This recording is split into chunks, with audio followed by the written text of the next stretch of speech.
It's the end of the day. Not just your day, but the kind of day where the entire village has yawned itself into quiet. No electricity, no bedtime playlist, no blue light searing your retinas. Just you, a wooden bowl scraped clean of lentil stew, and a dusky sky that darkens fast.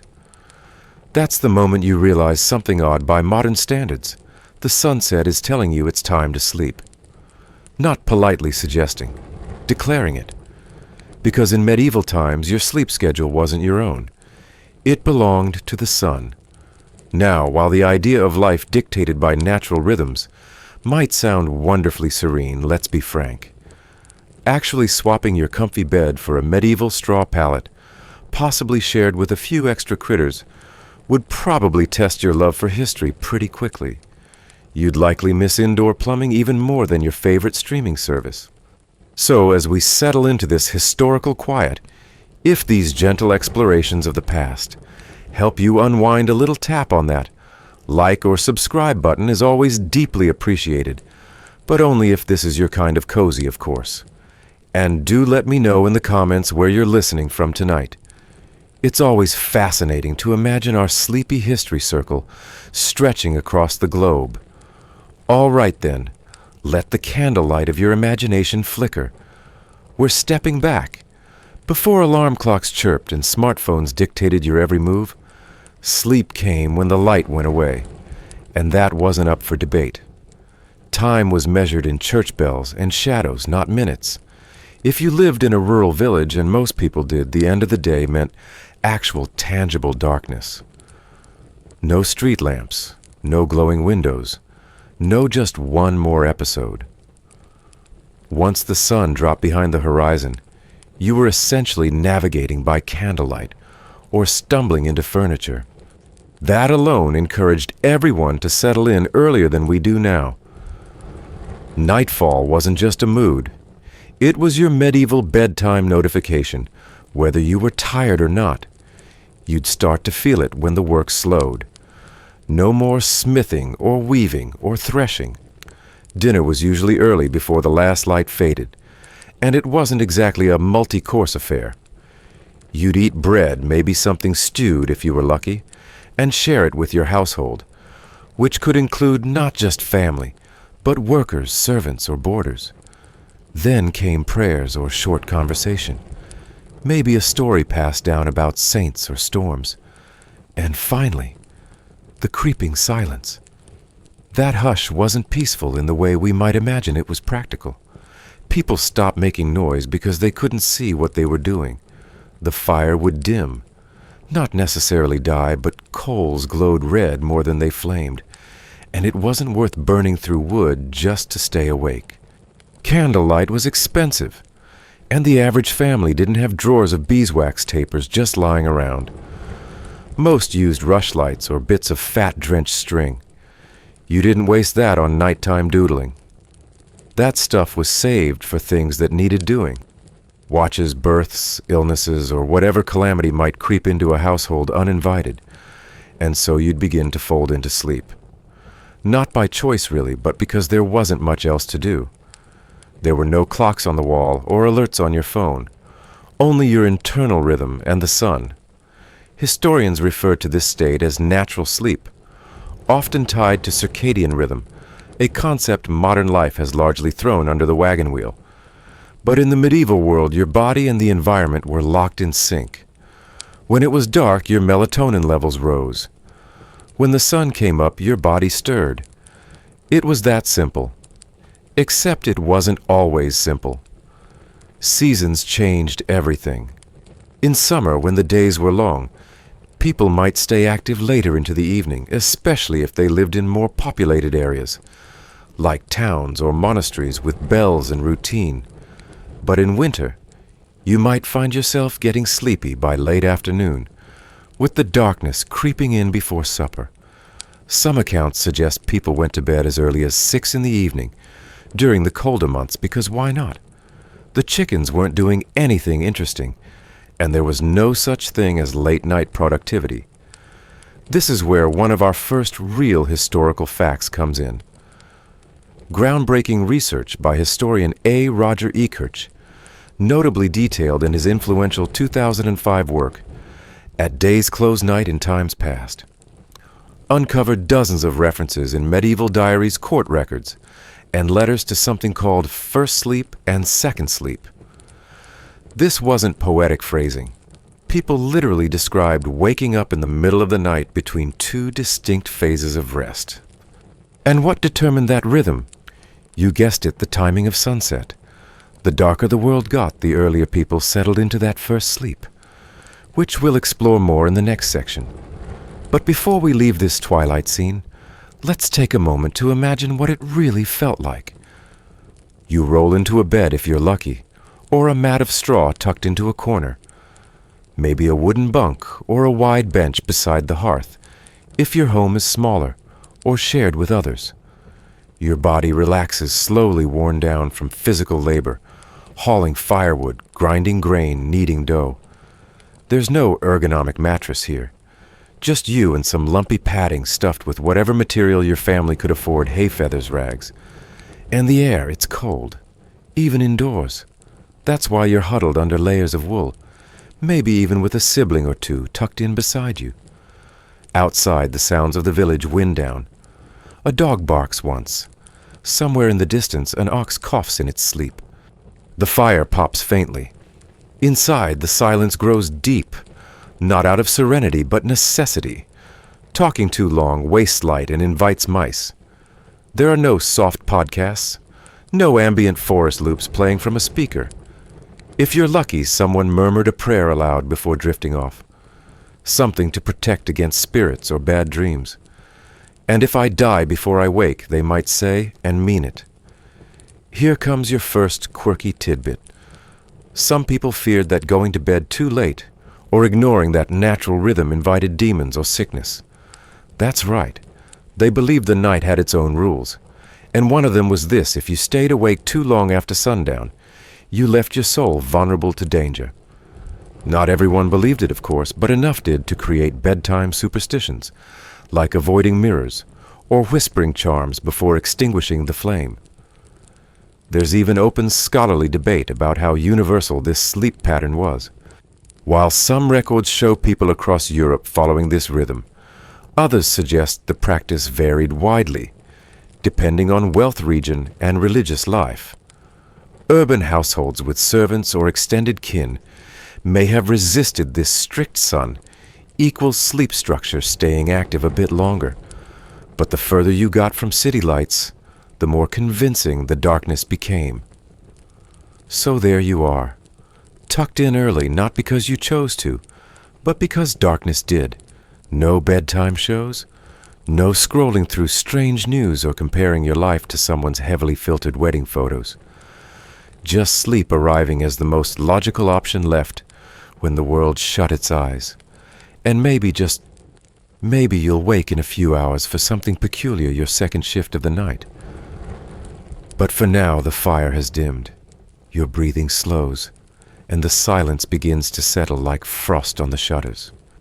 A few hours later, you stir, not fully awake, not entirely asleep, your body warmed by the weight of wool blankets, and the shared heat of whoever's sleeping beside you suddenly decides it's done resting.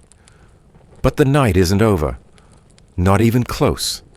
The fire's a glow of tired embers, the outside is still thick with darkness, and the chickens haven't made a sound. Yet here you are, blinking in the half-light, wide awake, in what medieval people casually referred to as the time between sleeps. This wasn't insomnia. It wasn't seen as a problem. In fact, for much of medieval Europe, waking up in the middle of the night was entirely expected. They even had names for it: primo somno and secundo somno, in Latin, first and second sleep. People would drift into bed shortly after sundown, sleep deeply for a few hours, and then wake around midnight for what was essentially a socially accepted break. This watch lasted anywhere from 30 minutes to a couple of hours, and what people did with that time reveals just how flexible, strange, and human medieval sleep habits truly were. Sometimes they prayed, especially if you were devout or lived in a religious community, or feared the invisible forces believed to roam freely during the night.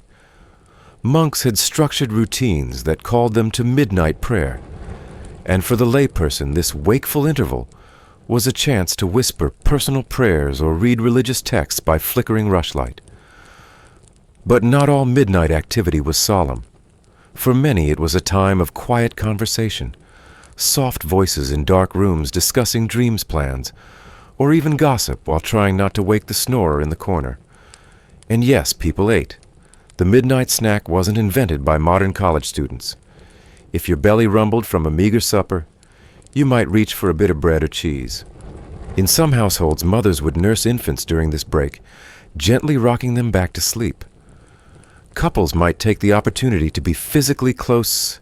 Medieval medical advice even recommended this interval as a good time for marital intimacy, claiming the body was rested and the spirit calm. You might also tend to the fire using the break to stoke warmth back into the hearth, or check on livestock, especially in colder months, when freezing temperatures made sudden animal deaths more likely. Some people even worked during this interlude, mending clothes, spinning thread, grinding grain. Imagine waking up at 1 a.m. to quietly sew by candlelight, while everyone else in the room snores. Historians believe this segmented sleep pattern was shaped not just by environment, but by biology. Sleep researchers have found that in total darkness, and without artificial light, the human body naturally falls into a biphasic pattern, 2 chunks of sleep separated by a short waking period. In a famous modern experiment, participants deprived of electric light eventually adopted the same rhythm, about 4 hours of sleep, 1 to 2 hours awake, and then another 4 hours. So in a way, medieval people weren't sleep-deprived weirdos. They were doing what their bodies wanted in the absence of modern disruption. Here's your mainstream historical fact. Roger E. Kirch's groundbreaking research, published in the early 2000s, pulled hundreds of references to first sleep and second sleep from European diaries, medical books, and court records, dating from the 9th to the 17th centuries. People described being called from first sleep, or having thoughts in the wake between sleeps, as if this midnight consciousness was a given. It wasn't until the 18th century, when street lighting, coffee houses, and industrial routines began reshaping society, that this natural rhythm started to fade. Now for your quirky tidbit. Some believed that the waking hour between sleeps was a time when the veil between the worlds thinned. A thin time, as it was sometimes called. Dreams recalled during this moment were thought to hold greatest significance, and those who had prophetic visions were said to be most open to them during the midnight watch. It was also the hour of ghost stories, of soft creaking noises in wooden rafters, of fears that a spirit might slip in under the door like cold mist. And if you were a child or superstitious adult, you might even be taught to whisper charms or protective prayers before falling back into second sleep. Some households hung sprigs of rosemary or St. John's wort above beds to ward off nightmares. Others placed small iron objects near their pillows to repel malevolent spirits. Second sleep had to be protected because it was the longer one, the deeper, dreamier, riskier kind. Interestingly, there's still debate among scholars about how universal this practice really was. While much evidence comes from Western Europe, particularly England, France, and Italy, some historians argue that segmented sleep may not have been common everywhere. Records from Nordic countries and certain Mediterranean regions are less consistent, and some researchers caution against overgeneralizing a practice that may have been shaped by climate latitude and religious culture. The question remains, did everyone follow this pattern, or only those in areas where winter darkness made early bedtimes the norm? Regardless, this pattern left its mark on more than just rest. It influenced architecture. Homes were built with shared sleeping spaces to accommodate this nightly shuffle.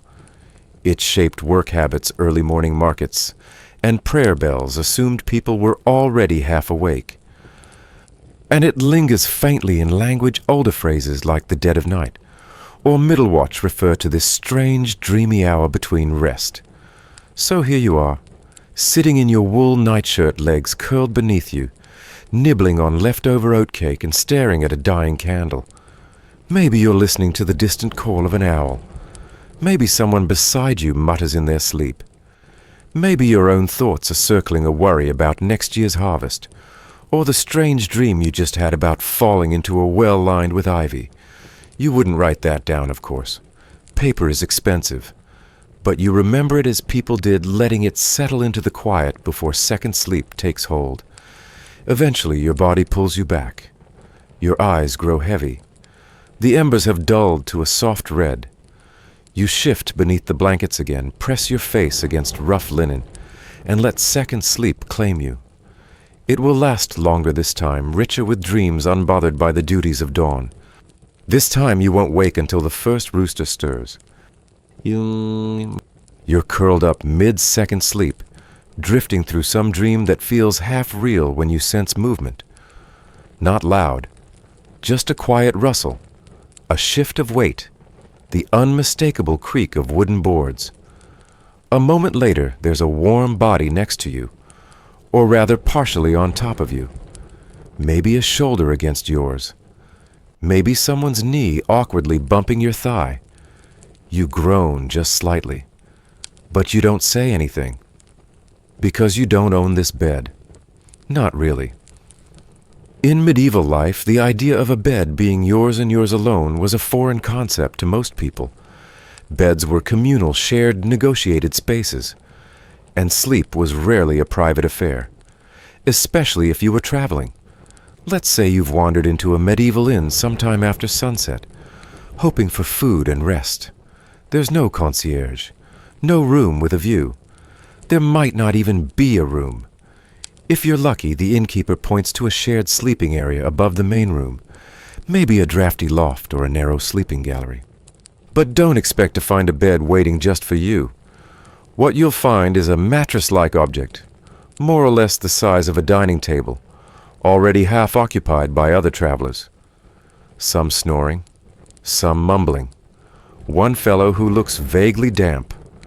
This is your bed for the night. You wedge in. This wasn't unusual.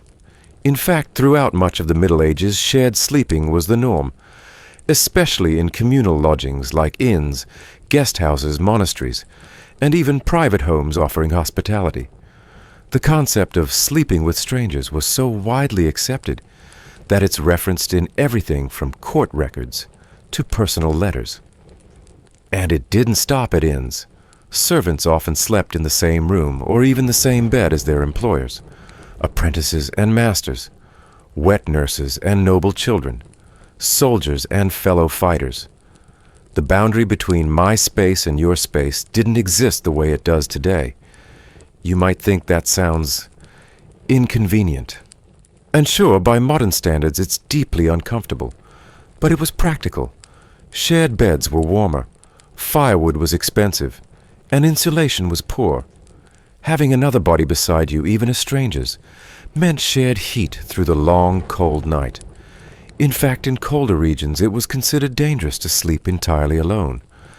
People used phrases like sleeping cold to describe the misery of solitary slumber, and the beds themselves. They were often nothing like the beds you know. Most were wooden frames stuffed with straw or heaped with sacks of wool or rags. The upper classes had feather beds, sometimes layered on top of ropes or slats. But even noble sleeping arrangements weren't always private. Lords might share with close retainers, ladies with maids, and among the working class, the idea of having a personal mattress would have seemed laughably indulgent. Now for your mainstream historical fact, fully accurate and sourced from verifiable accounts. In medieval English inns, the phrase "a bed for the night" didn't guarantee solitude. According to the 14th century innkeeper regulations recorded in municipal statutes from towns like Winchester and York, guests could expect to share beds with up to 2 or 3 strangers, depending on space. A traveler might pay for half a bed, or even just a spot on the floor near the hearth. The word bed referred as much to sleeping position as to a specific object. In many cases, travelers weren't guaranteed anything more than floor space and shared blankets. And for rural pilgrims or soldiers sleeping head to foot with strangers was a perfectly ordinary part of life. Which leads us to our quirky tidbit. Medieval people had a term for sleeping crosswise, to fit more bodies in one bed. In some texts it's called sleeping like spoons or cross-laying. There are even illustrations showing 3 people stacked diagonally across a bed, their feet hanging over the edge. And no, there weren't always separate covers. A single large woolen blanket might cover everyone. So if someone hogged the covers, your only solution was to yank back or freeze. Of course, this closeness led to awkward situations, accidental cuddles, elbows in ribs, unpleasant odors, lice, and the occasional moral panic. Sleeping arrangements became fodder for gossip in court cases when the question of what happened under the blanket came up. In 14th century France, a servant accused of improper behavior while sharing a bed with his employer's daughter claimed it was too dark to notice. It didn't work. He was dismissed and flogged. Still, the bed sharing continued because the alternative was often worse isolation exposure or no sleep at all. Let's go back to your night in the medieval inn. You're not alone. Maybe you're between a merchant who smells like fish and a journeyman blacksmith with soot still under his nails. It's loud, not because people are talking, most have already drifted off, but because snoring, coughing, mumbling, and the occasional nocturnal flatulence form a rough chorus. You lie on your side, trying not to breathe too deeply. Someone rolls over. Another scratches something under the blanket. You begin to count the rafters above your head, hoping sleep will reclaim you before your neighbor's cold feet do. And remember, this wasn't just a travel inconvenience. Even in family homes, shared beds were a fact of life. A married couple might sleep with their children at their feet. A grandmother might share a pallet with a granddaughter. Entire households could cram into a single room with 2 or 3 sleeping spaces. In winter, animals were sometimes brought inside for warmth, especially in peasant cottages, meaning you could find yourself nose to nose with a goat before dawn. In some places, privacy was so scarce that people built bed boxes enclosed wooden sleeping compartments that shut like cabinets. These weren't for luxury. They were to create a small, slightly warmer, and more pest-resistant sleeping environment inside homes with multiple occupants. You'd crawl into your cabinet, shut the doors, and sleep upright, or curled away from prying eyes and roving insects. They looked charming. They smelled less so. Historians still argue whether the discomfort of these shared spaces was considered normal or merely endured. Some believed that communal sleep fostered stronger social bonds. Families were closer, quite literally. Others argued that people longed for solitude and simply had no choice. Diaries from traveling monks, for instance, occasionally include subtle complaints about companions in bed who restlessly mutter. And French legal records contain lawsuits over inappropriate touching in shared sleeping quarters. Still, many seem to accept it as one more part of daily hardship. The result? A medieval person likely developed an incredible ability to sleep through nearly anything. Babies, crying dogs, barking adults, shifting and sighing. You learned to tune it all out. Or in some cases, you didn't. Poor sleep was simply part of life. There were no sleep studies, no blue light filters, no mattresses with cooling foam, just people body's noise and a long night ahead. So you lie there half asleep, half resigned. Someone starts mumbling in their dreams. You think it's Latin. Maybe they're a student, or a priest, or just drunk. It's hard to tell. You curl tighter, wondering if the flea that bit your ankle will find your neck next. You pull the coarse blanket over your ears and tell yourself to imagine something peaceful. A field, a sunrise, a clean bed with nobody in it but you. But it's a fantasy. You're in medieval Europe after all, and the idea of sleeping alone is about as likely as a warm bath before bed. You might dream of space, of silence, of mattresses that don't creak or squirm or cough beside you. But for now, your reality is shared, and you manage like millions before you to fall asleep anyway. At some point in the middle of the night, or maybe it's already early morning, you shift under the covers and feel it again, that prickling itch. At first you think it's just your imagination. Then the tickle moves. You slap your ankle miss and try to drift back off. But it's no use. The fleas are active tonight. And they're not just biting you, they're biting everyone. It's a symphony of scratching, groaning, blanket-flipping misery. But again, this isn't unusual. It's not even alarming. Because in the medieval world, beds weren't just lumpy and crowded. They were living ecosystems of hay-wool bugs, sweat, and snoring. And if you weren't itchy, you were probably already dead. Beds, as much as we romanticize them now, canopy drapes, feather pillows, carved oak frames were for most people one of the least glamorous parts of medieval life. The average person didn't sleep on a bed so much as a crude approximation of comfort, a straw mattress on the floor, or a rough wooden pallet. These makeshift beds were stuffed with whatever was available, hay leaves, reeds, even seaweed in coastal areas. Known as palliases, these bedding bundles were neither soft nor sanitary, and they weren't long-lasting. Over time, they compacted into scratchy, lumpy mats ripe for vermin and full of moisture. If you had a little more money or status, you might stuff your mattress with wool or down. But even that didn't mean luxury. Wool beds, though, softer trapped heat and sweat. Feather beds used by the wealthy required regular beating and airing to prevent mildew and rot. And pillows that depended. Most people used tightly stuffed linen sacks, but some opted for nothing at all, especially in the summer, when warmth could become unbearable. For the poor, a folded cloak or arm would do. And the blankets, you're not curling up under a neatly laundered duvet. Instead, you've got rough wool or patched fabrics, sometimes stitched together from cast-off clothes. There's no washing machine, no tumble-dry low. Cleaning a blanket meant hauling it to a stream, beating it with a stick and hoping it dried before mold set in.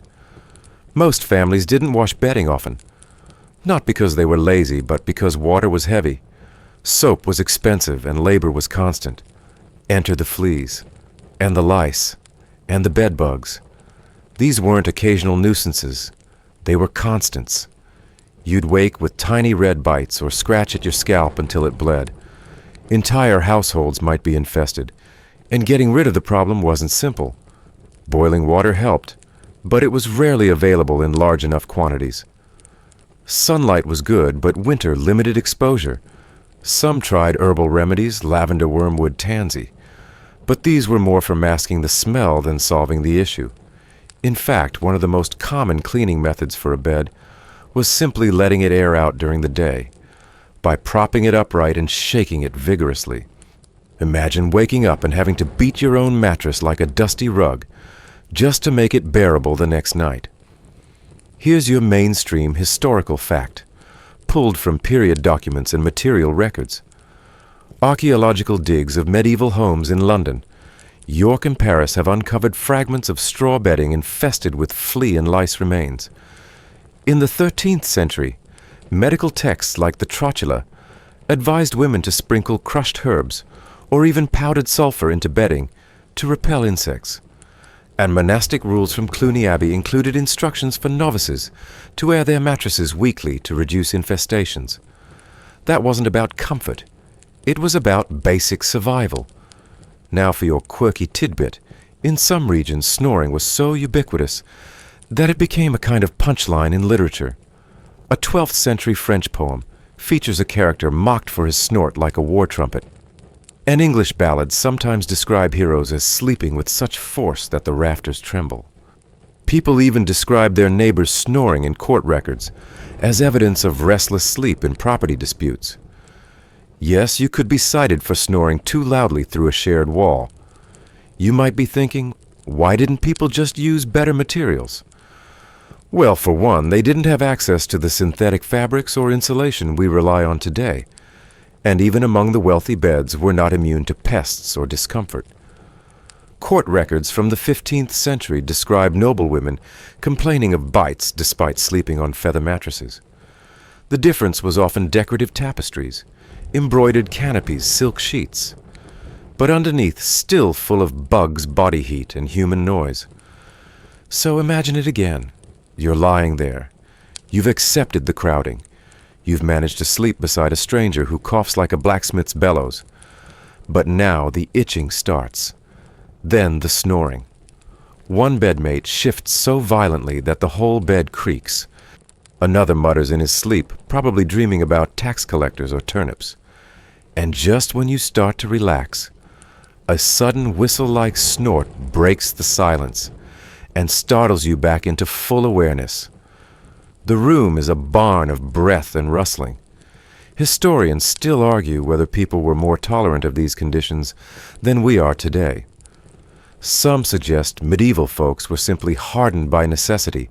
They lived harder lives, and their expectations of comfort were lower.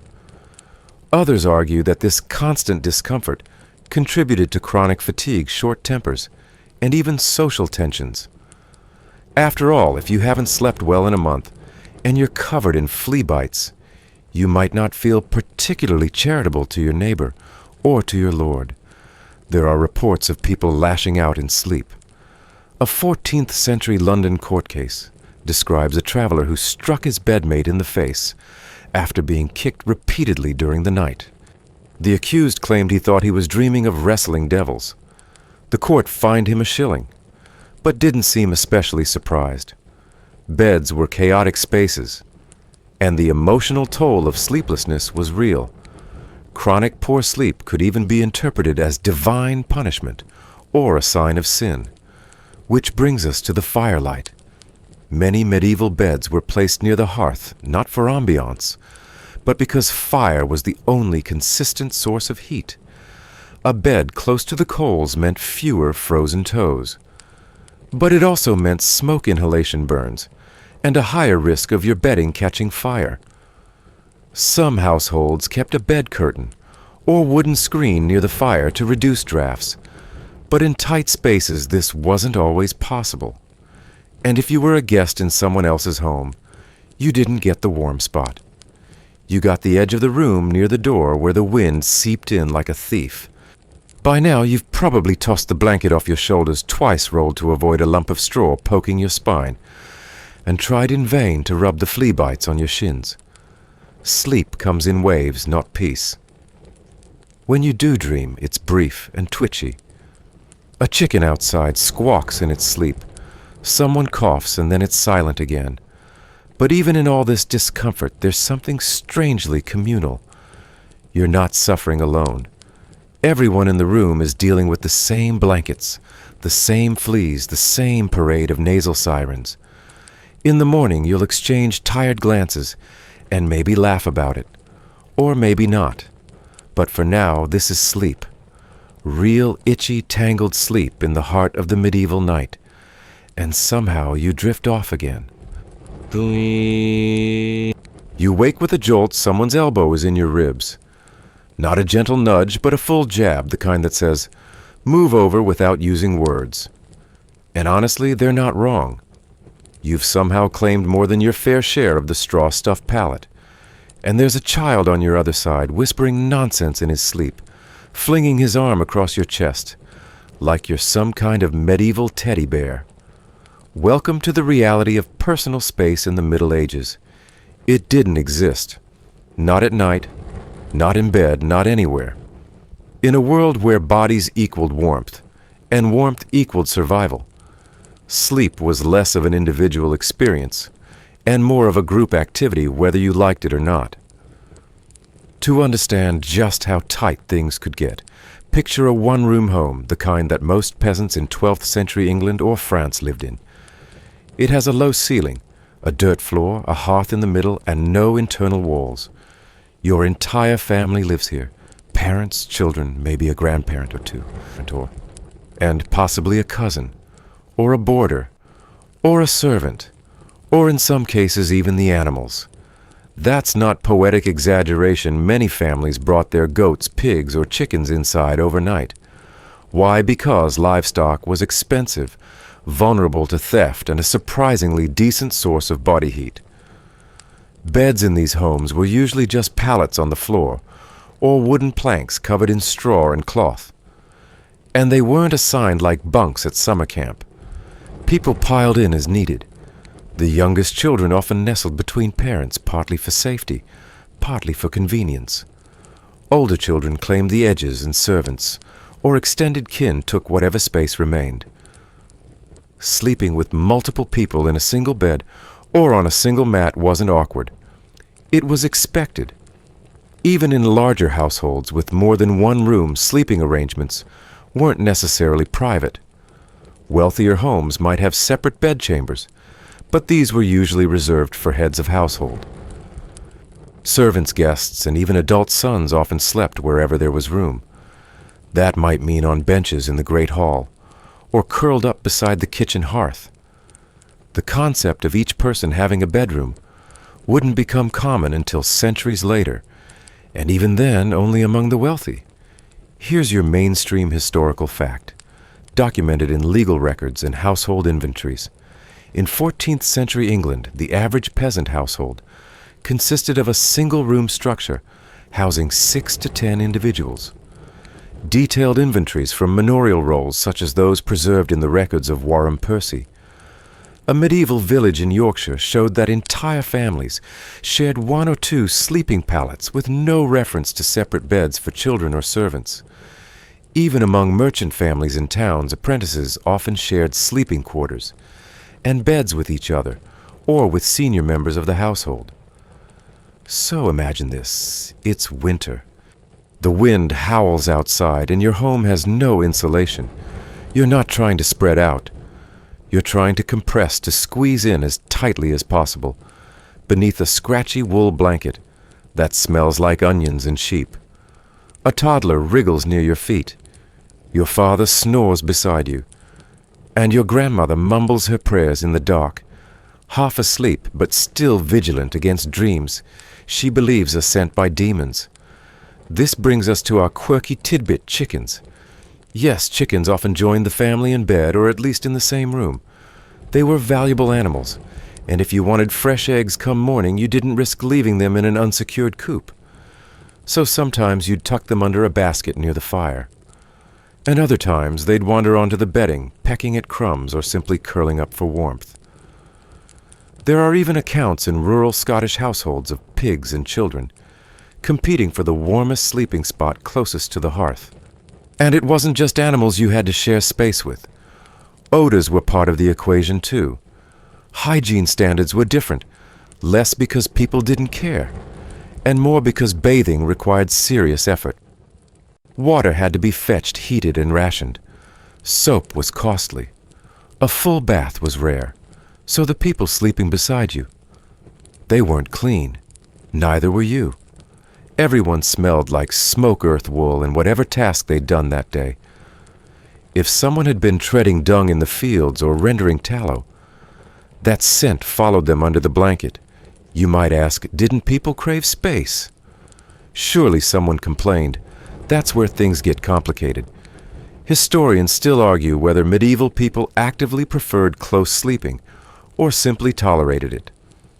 Some scholars suggest that physical closeness fostered familial intimacy and emotional bonding. Others believe the constant proximity bred resentment friction, or even abuse that went unrecorded.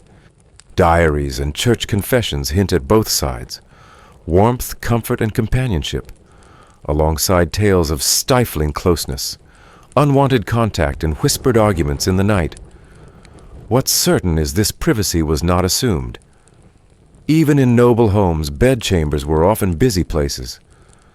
A lord and lady might sleep behind a curtain, but their attendants slept just feet away, ready to fetch water or summon guards.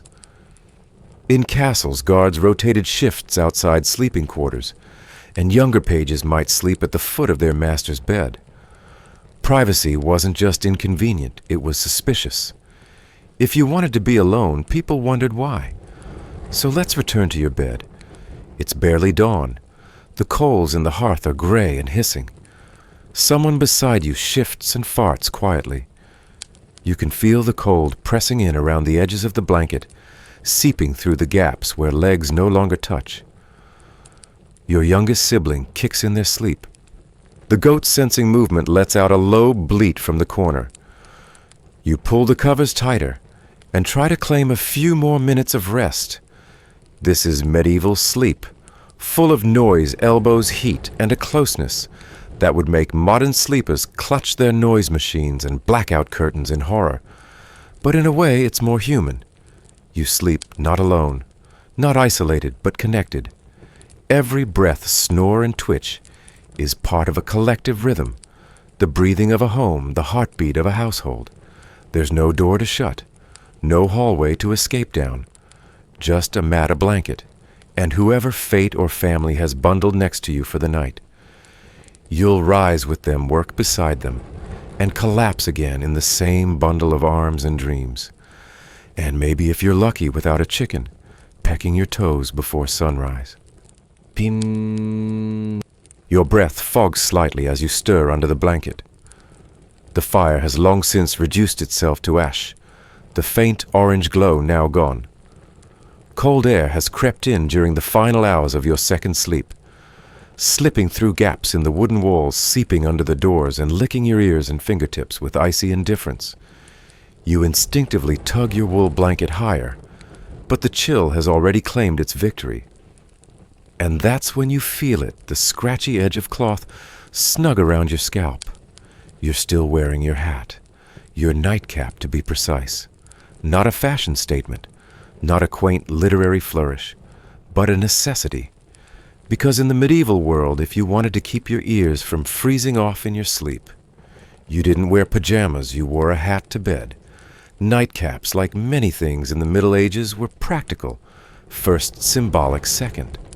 While we might associate them today with cartoons carolers, or the ghost of Jacob Marley, these humble garments were a staple of nighttime dress throughout the medieval period and well into the 18th century. Everyone wore them, men, women, and children, rich and poor, because sleeping in an unheated room in the middle of an English or French winter meant waking up with frost in your beard, literally, and the body loses a surprising amount of heat through the head, especially when lying still for long periods. Medieval nightcaps came in several varieties. The most common was a simple coif, a close-fitting linen or wool cap tied under the chin. For wealthier folks, it might be made from finer fabric and embroidered at the edges. Women sometimes wore longer caps that wrapped partially around the neck or jaw, providing additional warmth and modesty. In colder climates, nightcaps could resemble modern balaclavas, covering not just the scalp, but the cheeks and chin. And if your household was particularly drafty, you might even sleep with a woolen scarf wound around your neck and tucked into your hat. That brings us to your mainstream historical fact. Nightwear in the Middle Ages was limited and highly functional. While there is scant evidence for pajamas as we know them, inventories and wills from the 14th and 15th centuries frequently include references to night linen sleeping caps or bedwear. For example, the 1390 inventory of a prosperous London merchant named Richard Lyon lists IIJ nightcappies of linen, 3 nightcaps of linen as part of his personal effects. Similarly, monastic records from English abbeys such as Westminster and Glastonbury document the issue of woolen night headwear to monks during colder months. This confirms that nightcaps weren't decorative. They were part of expected practical sleepwear, as common as tunics or cloaks. So you weren't sliding into silken robes or fleece-lined sleep pants. You were wrapping yourself like a burrito against the bite of night air. And it wasn't just the head that needed protection. In some places, people slept in most of their day clothes, layering up to stay warm. Poorer folk didn't have dedicated night clothes. They went to bed in their work garments, covered by whatever blankets they had, and yes, still wearing their hats. Now for your quirky tidbit. Some nightcaps came with little pouches or flaps designed to be stuffed with warm herbs, like rosemary or thyme, believed to ward off nightmares or evil spirits. In a few areas of Central Europe, people even stitched small bells into the edge of children's nightcaps, not for fashion, but to drive away nighttime demons. These tinkling caps were based on folk beliefs That noise scared off dark entities. Imagine drifting off to sleep with a hat that jingled faintly every time you shifted your head. If it didn't scare the spirits, it probably kept your parents awake. And what about grooming? Well, going to bed with long, loose hair was considered both impractical and improper. Hair could get tangled, dirtied by straw bedding, or in the case of candles, or fires dangerously close to ignition. Most medieval people braided or bound their hair before sleep, especially women whose modesty was tied closely to hair coverage. A linen wimple or kerchief was often worn under the nightcap, both to protect the hair and keep lice at bay.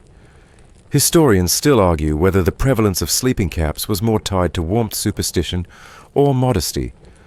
Some researchers suggest that in certain regions, especially monastic communities, the cap was a symbol of spiritual humility, covering the head as one entered a vulnerable state of rest. Others point to purely environmental factors: cold stone buildings, lack of insulation, and drafty architecture. Still others explore the idea that the nightcap functioned as a psychological comfort, a habitual marker of the day's end like modern bedtime routines. Whatever the origin, the result is the same: you lying under layers of wool and coarse linen, your breath fogging beneath the rim of your cap. The edges itch slightly and the knot under your chin is tight, but you don't take it off. You can't. Without it, your ears would burn from the cold. The cap muffles sound blocks light and gives you just enough protection to slip back into sleep if your bedmates let you. And let's talk about those bedmates for a moment. You're all bundled under the same blanket, but not everyone's nightwear is equal. Some sleep in full tunics, others in linen shifts.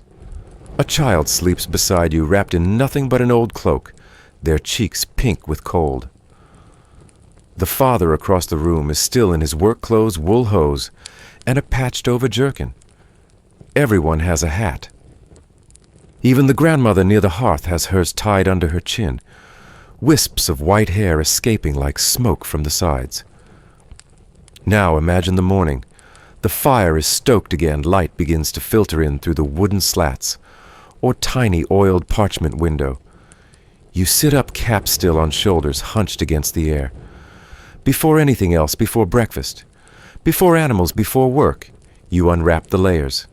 Slowly, hat first, then scarf, then tunic. You rub your scalp and scratch at your ears. A few stray lice are expected. You tuck your cap into the corner for another night, and the day begins. In noble households, the routine is similar, but slightly more elaborate. Lords and ladies might have servants help remove their nightcaps, brushing out their hair, and applying scented oils. Their caps might be made of soft silk, embroidered with initials or family crests. But even these elegant versions serve the same purpose: warmth and comfort in an otherwise uncomfortable world. So tonight, when you go to bed, consider this in another era. Your most essential piece of sleepwear wouldn't be a cozy blanket or a memory foam pillow. It would be a slightly scratchy, lopsided cap, tied under your chin like a sleepy knight's helmet. And in that quiet moment, cold nose, warm head, cramped limbs, you might understand something forgotten, that sometimes the difference between a miserable night and a bearable one is just a piece of fabric between your skin and the cold. You pull the cap lower over your ears. The fire is dying.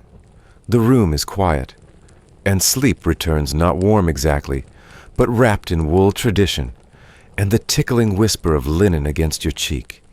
It's a little past dawn, and you're still curled under the covers, if that's what you can call the rough wool scratching against your chin. The fire has gone cold. The room is quiet.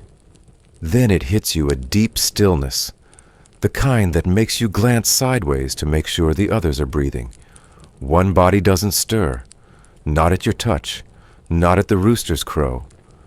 And in that moment, the deepest fear of medieval sleep reveals itself. Not discomfort, not cold, not fleas, but death. Because in this time, dying in your sleep wasn't poetic. It wasn't tragic. It was common. Medieval people lived surrounded by death. It walked beside them during plagues lingered over childbirth, and crouched behind accidents involving oxen ladders and food that turned sour overnight. But nighttime, quiet, defenseless nighttime was its own battleground. There was no medical certainty, no ECG to confirm sleep versus coma. A person could go to bed seemingly healthy and simply never wake up. God took them, people might say. Or if suspicion ran high, the devil found a crack. The most feared form of this silent end was sudden night death, not a technical term, but one that appears frequently in folk tales, sermons, and local superstition.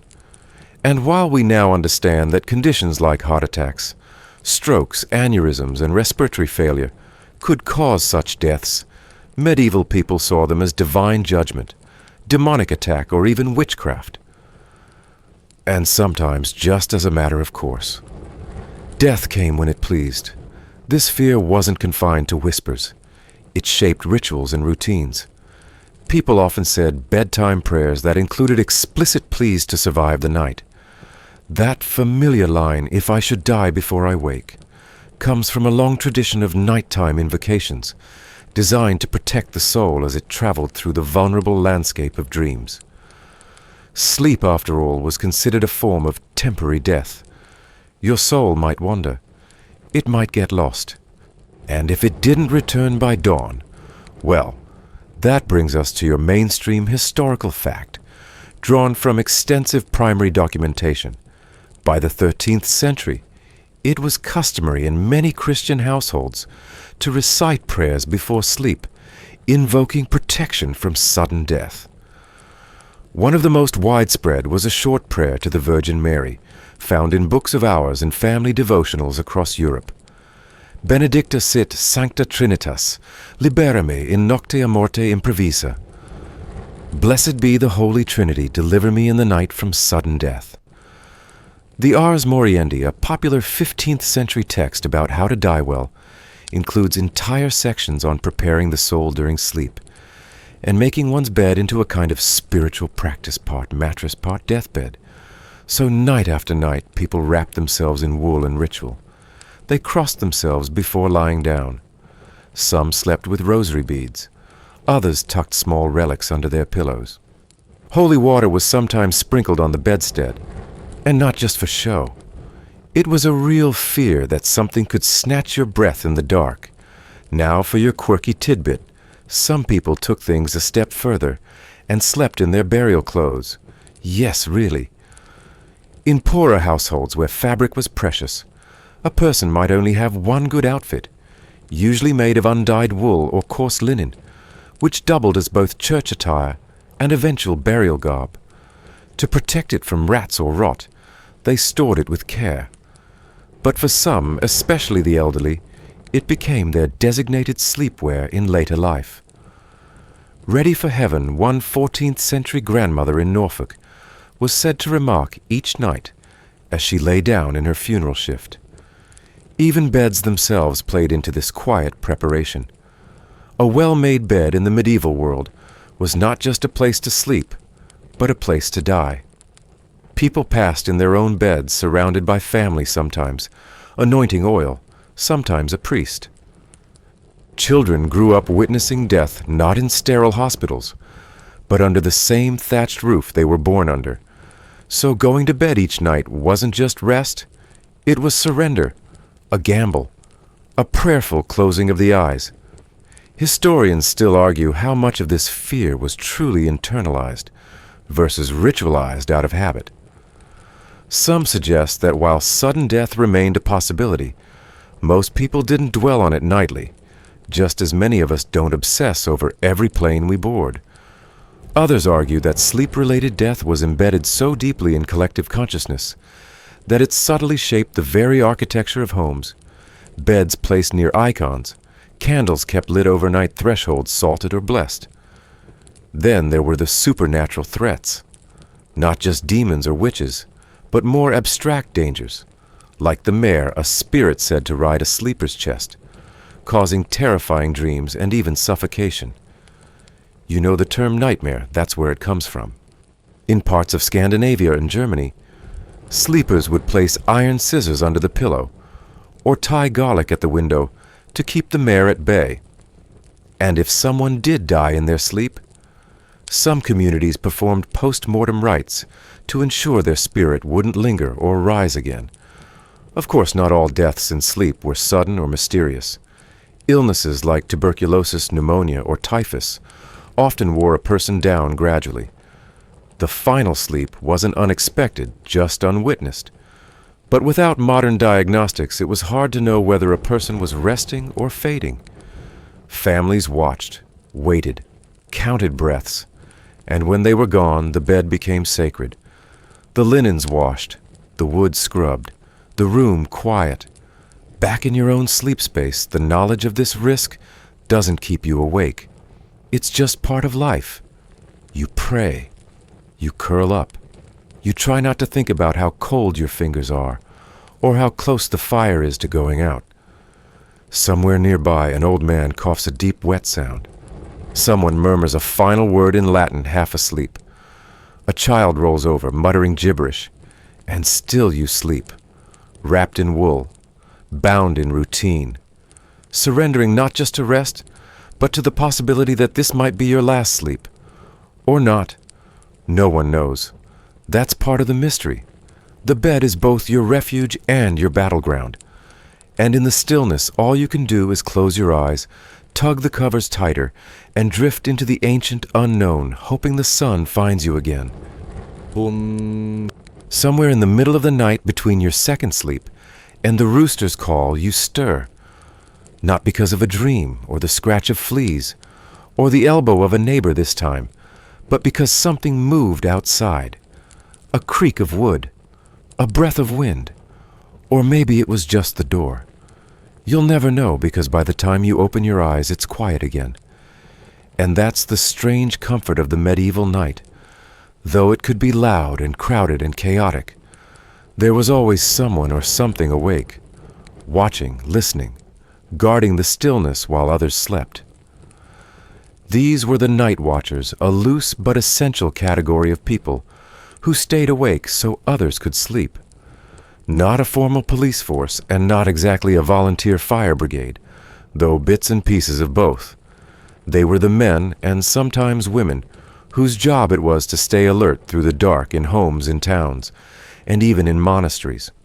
Their presence was one more way the medieval world wrapped itself in a fragile sense of security after sundown. Start with the cities. In medieval towns across Europe, Paris, London, Bruges, Florence watchmen were appointed by city authorities to patrol the streets at night.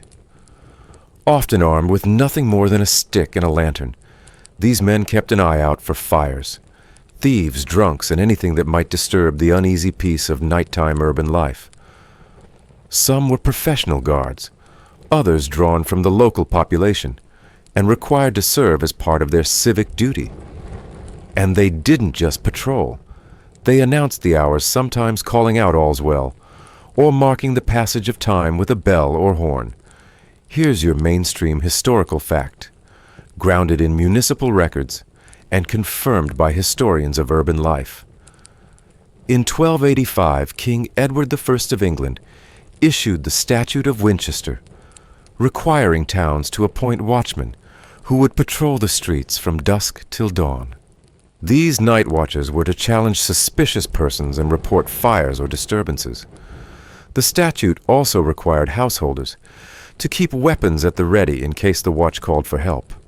Similar ordinances existed in Italian and German cities. By the 14th century, many towns had rotating patrol rosters, ensuring that no one could plead ignorance if caught wandering after curfew. But not all night watches were official. In rural areas, the role fell to insomniacs caregivers, or anyone tasked with staying up for more personal reasons, tending to the sick, keeping the hearth burning, protecting livestock. In monasteries, it was part of the sacred rhythm. Monks rose at regular intervals for vigils, the midnight prayer. Their silent steps through stone corridors weren't just for devotion. They also served as a presence in the dark, a signal that someone was awake and listening to more than just God. Even inside homes, it was common for one member of the household to remain semi-awake during particularly vulnerable nights. If a woman was late in pregnancy, or a child had a fever, or animals were expected to birth, someone had to stay near the fire.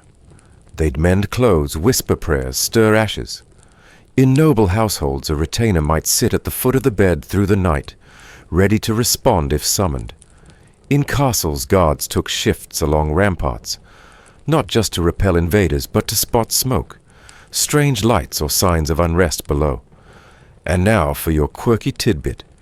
In some regions, particularly parts of France, and the Low Countries town, watchmen were known for their peculiar habit of singing or humming through the night, not just to keep themselves awake, but to comfort those who listened from behind closed shutters. These night songs were sometimes religious, sometimes humorous, and sometimes just slow melodies marking the hour. A few towns even appointed a watch singer, an official whose job it was to walk a particular route and sing a line or two every hour like a human clock with a tune. The idea wasn't just to tell time, but to reassure someone was out there awake. Of course, the system wasn't perfect. Watchmen were underpaid, overworked, and sometimes corrupt. Some fell asleep on duty. Others were bribed to look the other way. Court records from 15th century York describe a drunken watchman who fell into a canal and had to be rescued by the very people he was meant to protect. In London, a guard was fined for neglecting his watchpost after slipping into a tavern for warmth and ale. Historians still argue how effective these watchers really were. Some believe their primary role was symbolic, a kind of psychological security blanket, rather than actual deterrent. Others suggest that in a world without alarms, lights, or surveillance, their presence was critical in maintaining social order, especially when fear of fire or theft was so high. The sound of a watchman's horn or footfall might have been the medieval equivalent of a security system chirping online, reassurance by proximity. And if the watchers were absent, night could turn dangerous. Fires, especially in tightly packed wooden towns, spread fast.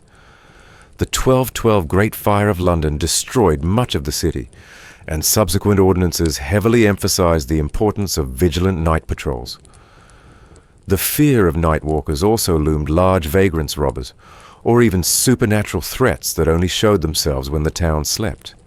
Without watchers, doors were bolted and shutters closed early. The streets emptied not from curfew alone, but from caution. Even in homes, the absence of a night watcher could be felt. If the eldest son had left for work or war, the fire was left to smolder.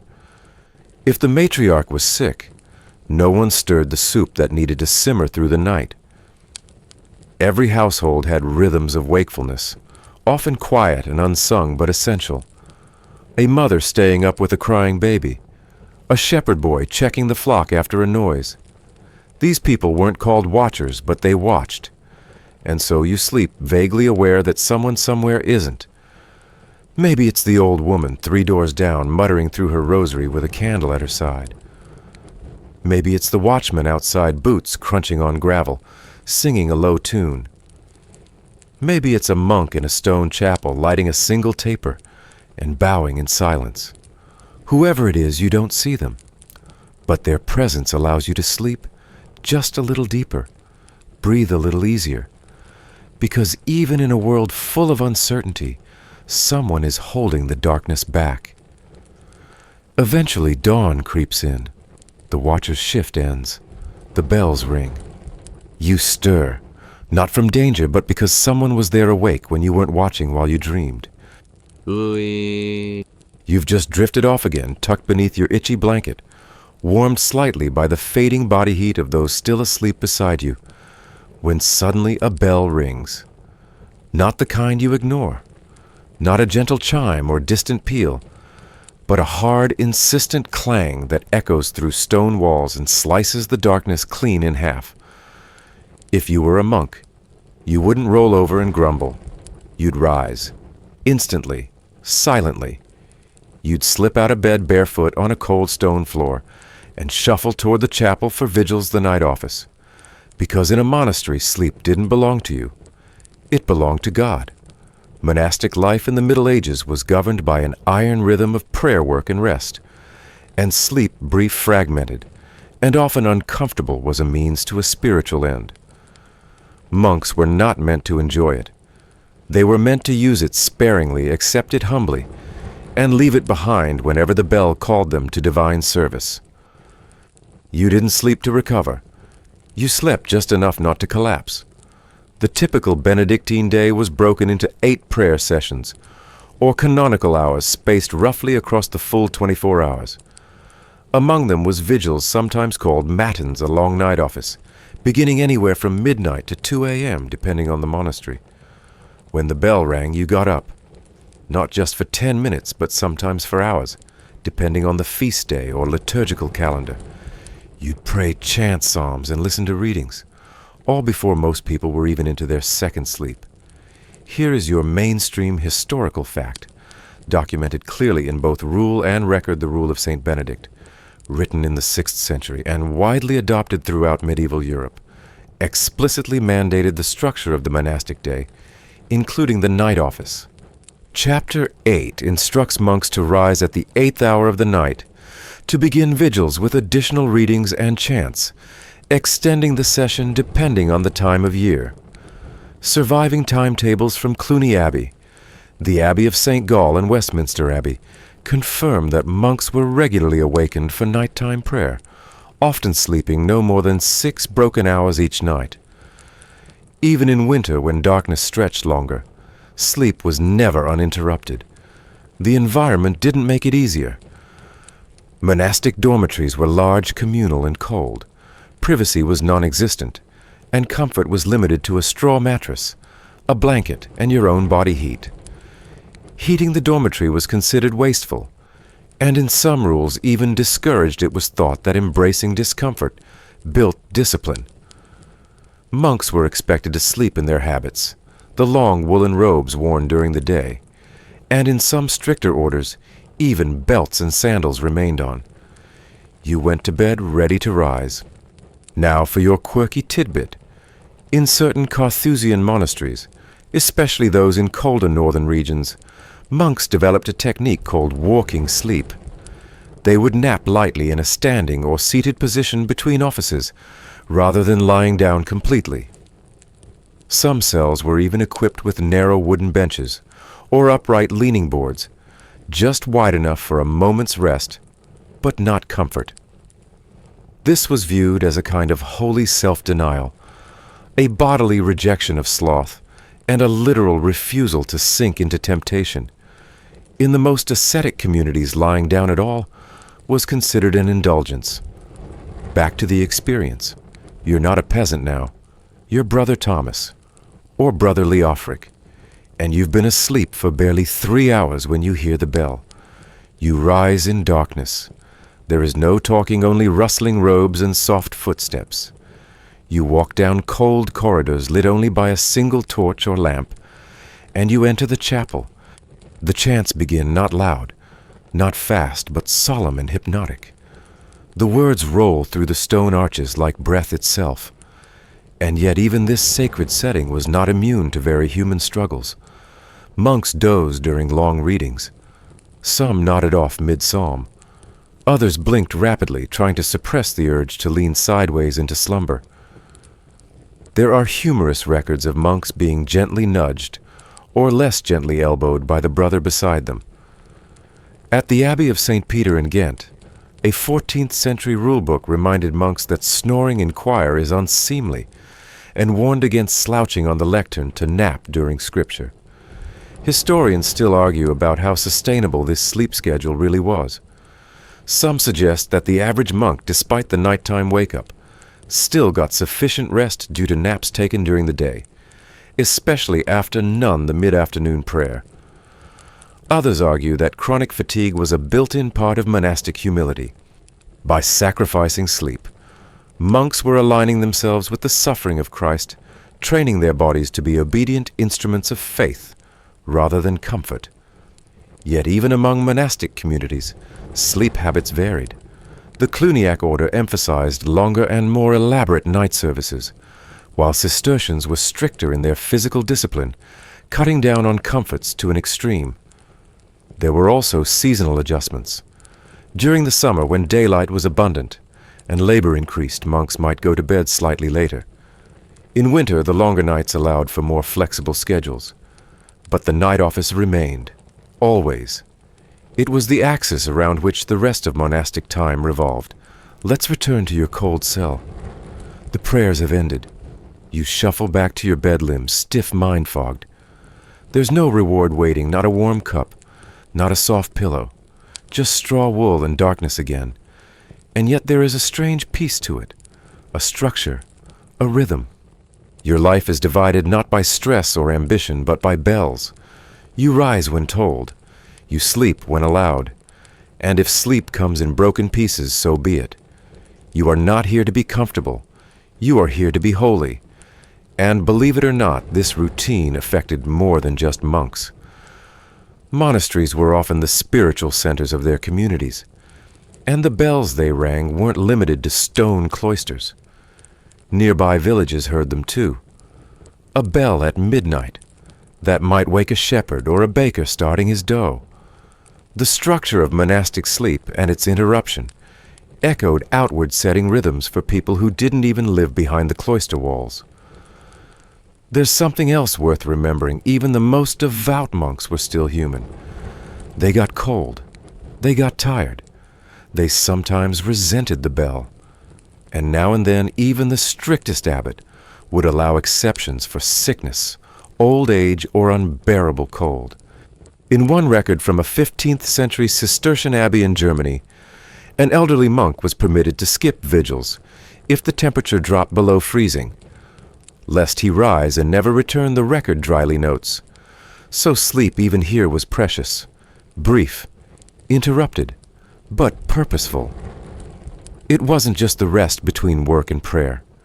It was its own kind of prayer, a surrender, a stillness, a moment of small death, followed by spiritual rebirth in the dark. Monks learned to hold that tension, to sleep in the shadow of the bell, to rise, chant, and return without complaint. You aren't a monk anymore. You're just you lying in a bed centuries later, listening to this strange rhythm and imagining the quiet resolve it required. There's something humbling about it, something ancient, something that reminds you when sleep is no longer about pleasure, it becomes something else. A training ground, a pilgrimage, a quiet, cold devotion carved into the darkest hours of the night. You're lying still somewhere between second sleep and dawn. The room is quiet now, just a soft snore here and there, a rustling of linen, the faint creak of old wood as someone turns in their sleep. But your mind isn't still. It's drifting. You're dreaming. And in the medieval world, that wasn't just a private, meaningless flicker of images. It was a possible message, a sign, maybe even a glimpse into the spiritual world. Because sleep, for all its discomfort and interruption, was also the gateway to something bigger dreams. And dreams, those were serious business. In the Middle Ages, dreams weren't dismissed as brain static or subconscious sorting. They were taken seriously, sometimes dangerously so. People believed dreams could be messages from God or temptations from the devil. They could be predictions, instructions, or warnings. A good dream might be celebrated. A bad one might send someone straight to confession. And for many, dreams were where the soul went wandering, while the body slept a nightly voyage through strange terrain, that if you weren't careful could go very wrong. This belief wasn't random. It was rooted in classical and biblical tradition. Medieval thinkers had access to ancient dream texts, especially those by Aristotle, Cicero, and Macrobius, a Roman philosopher whose work, Commentary on the Dream of Scipio, laid out a classification system for dreams. Macrobius divided dreams into 5 categories, from prophetic to meaningless, and his model became a template for medieval theologians and scholars, trying to decode what their dreams meant and what they should do about them. Here's your mainstream historical fact drawn directly from period texts. Dream interpretation was a legitimate field of study in medieval Europe. Clerics, physicians, and philosophers wrote treatises on dreams.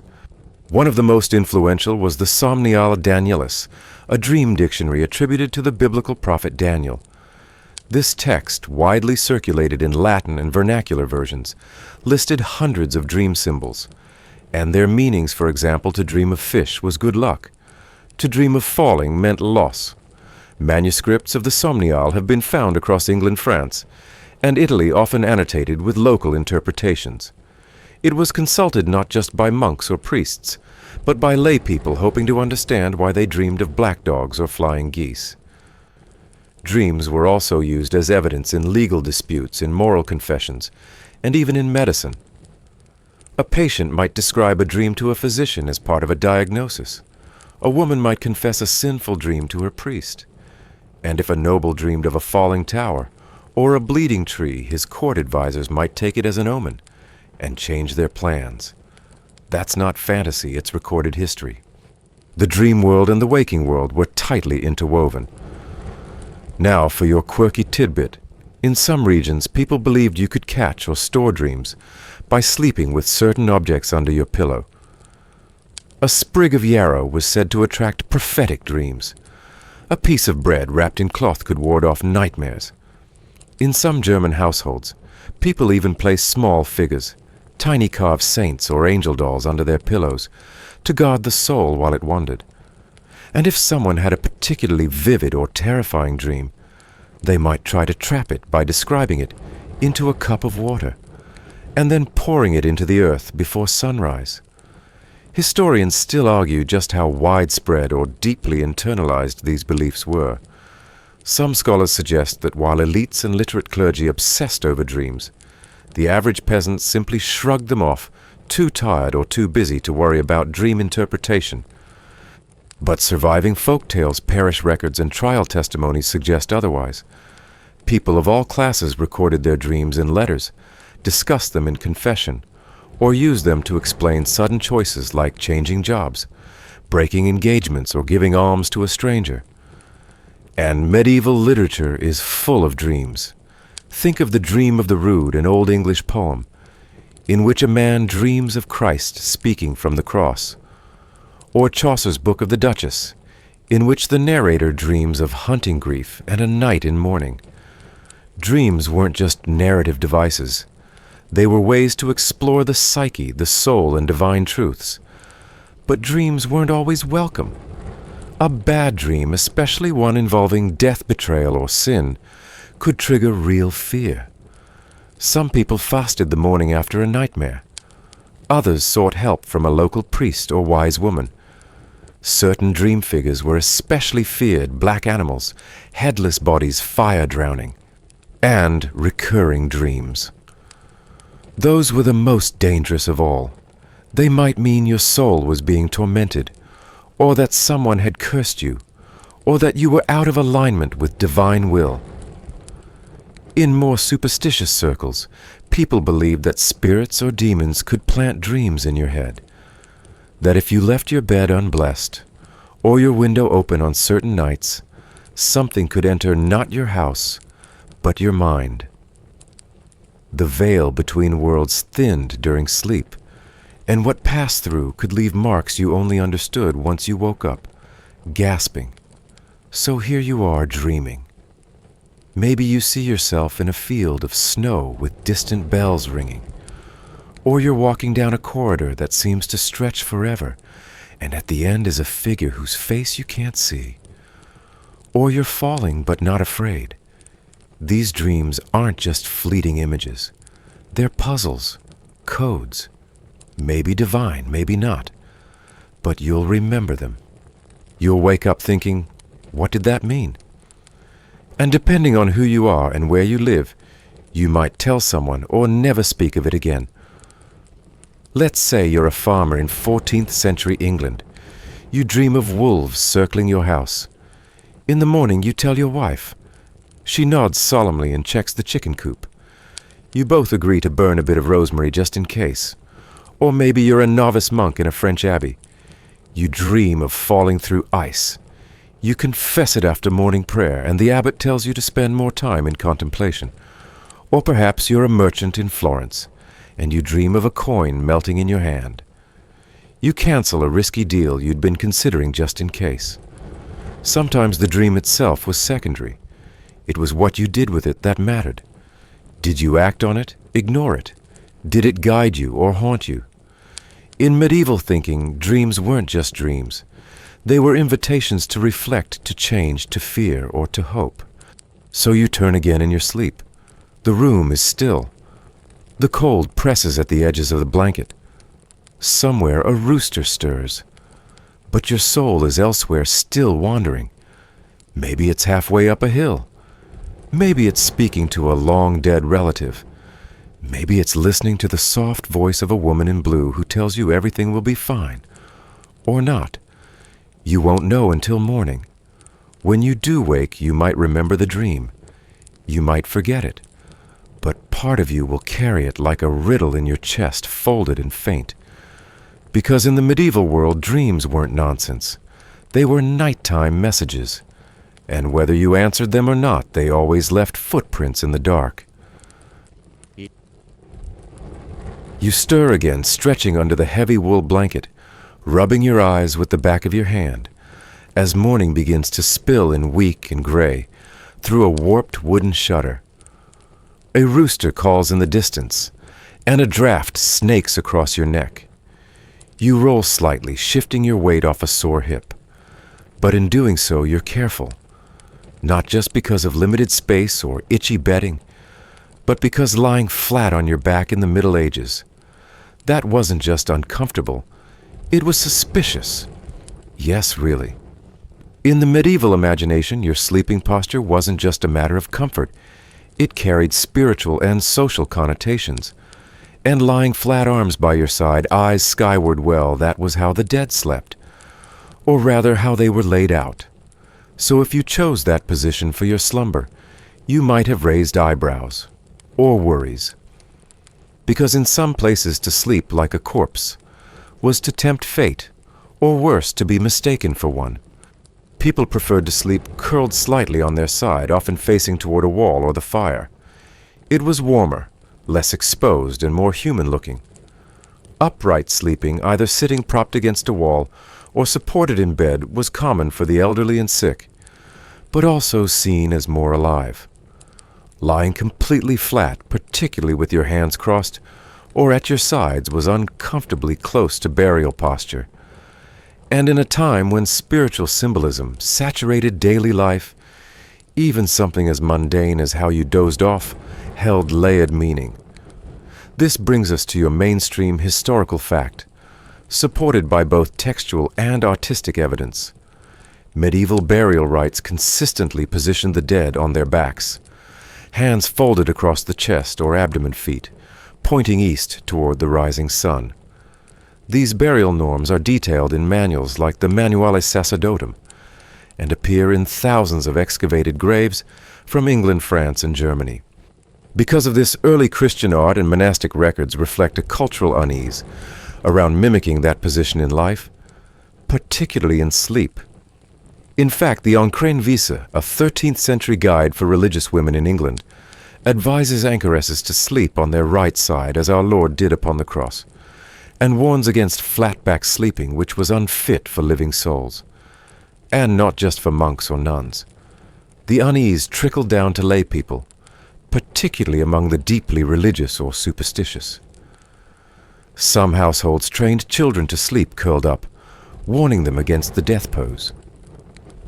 In folk belief, lying flat too often could invite spirits or bring on dreams of death. Some thought it allowed the soul to drift too far, mistaking the body for a corpse. Better to sleep like the living coiled, breathing not still. Now for your quirky tidbit. In parts of Central and Eastern Europe, especially in rural Slavic communities, people placed carved wooden wedges or pebbles behind sleepers' backs to prevent them from rolling into a flat position. These wake stones, as they were sometimes called, served a dual purpose: to nudge a restless sleeper back into a safe posture and to symbolically keep death at bay. In households with elderly relatives, these little safeguards were especially common, one more way to remind the body that it was still in the land of the living. And it wasn't just posture that mattered. It was the whole aura of your sleep. Did you snore good? That meant you were alive. Did you toss or groan normal? But lying completely still and silent, that could send someone reaching for a candle to check your breath. Entire stories passed down through generations, told of children found cold and quiet in the morning, having passed in their sleep with no struggle. So even the smallest movement became a kind of reassurance. The flick of a finger, the rise of a chest, anything to prove that what looked like death was only rest. Historians still argue whether this posture preference was primarily spiritual, symbolic, or practical. Some believe it emerged from Christian burial traditions and fear of premature death. Others suggest it had more to do with cold lying on your back, exposed more surface area to chill air, and made you more vulnerable to drafts. And then there are theories grounded in medical beliefs of the time. Medieval physicians drawing on Galenic theory argued that sleeping on your back caused the vapors to rise to your head, worsening melancholy or inviting nightmares. A good sleeper, they said, was a side sleeper, ideally on the right to aid digestion and protect the heart. The sleeping position even crept into the moral language of the church. To lie like the dead was to risk spiritual sloth. The body was meant to be active even in rest. To sleep too deeply or too flatly was to flirt with damnation. Sermons sometimes warned against the sleep of death, not just as a metaphor, but as an actual behavior. Laziness, gluttony, even lust were said to take root in long, lifeless slumber. The upright sleeper, ready, responsive, alert, was a holier model. So let's revisit your bed. You've twisted onto your side knees, slightly bent one hand under your cheek. There's a shape snoring softly beside you. Across the room, someone coughs and rolls over, kicking off part of the blanket. You tug it back gently, nestling into your familiar curve. You don't want to sleep on your back, not because of discomfort, but because it just doesn't feel right. It feels still, too still, like the end of something. You might not think about it in words, but the shape of your sleep has been handed down through centuries of belief, fear, and habit. Your grandmother slept this way, and hers, and so did the monks in their cold dormitories, and the midwives after long nights, and the soldiers in tents, always half alert.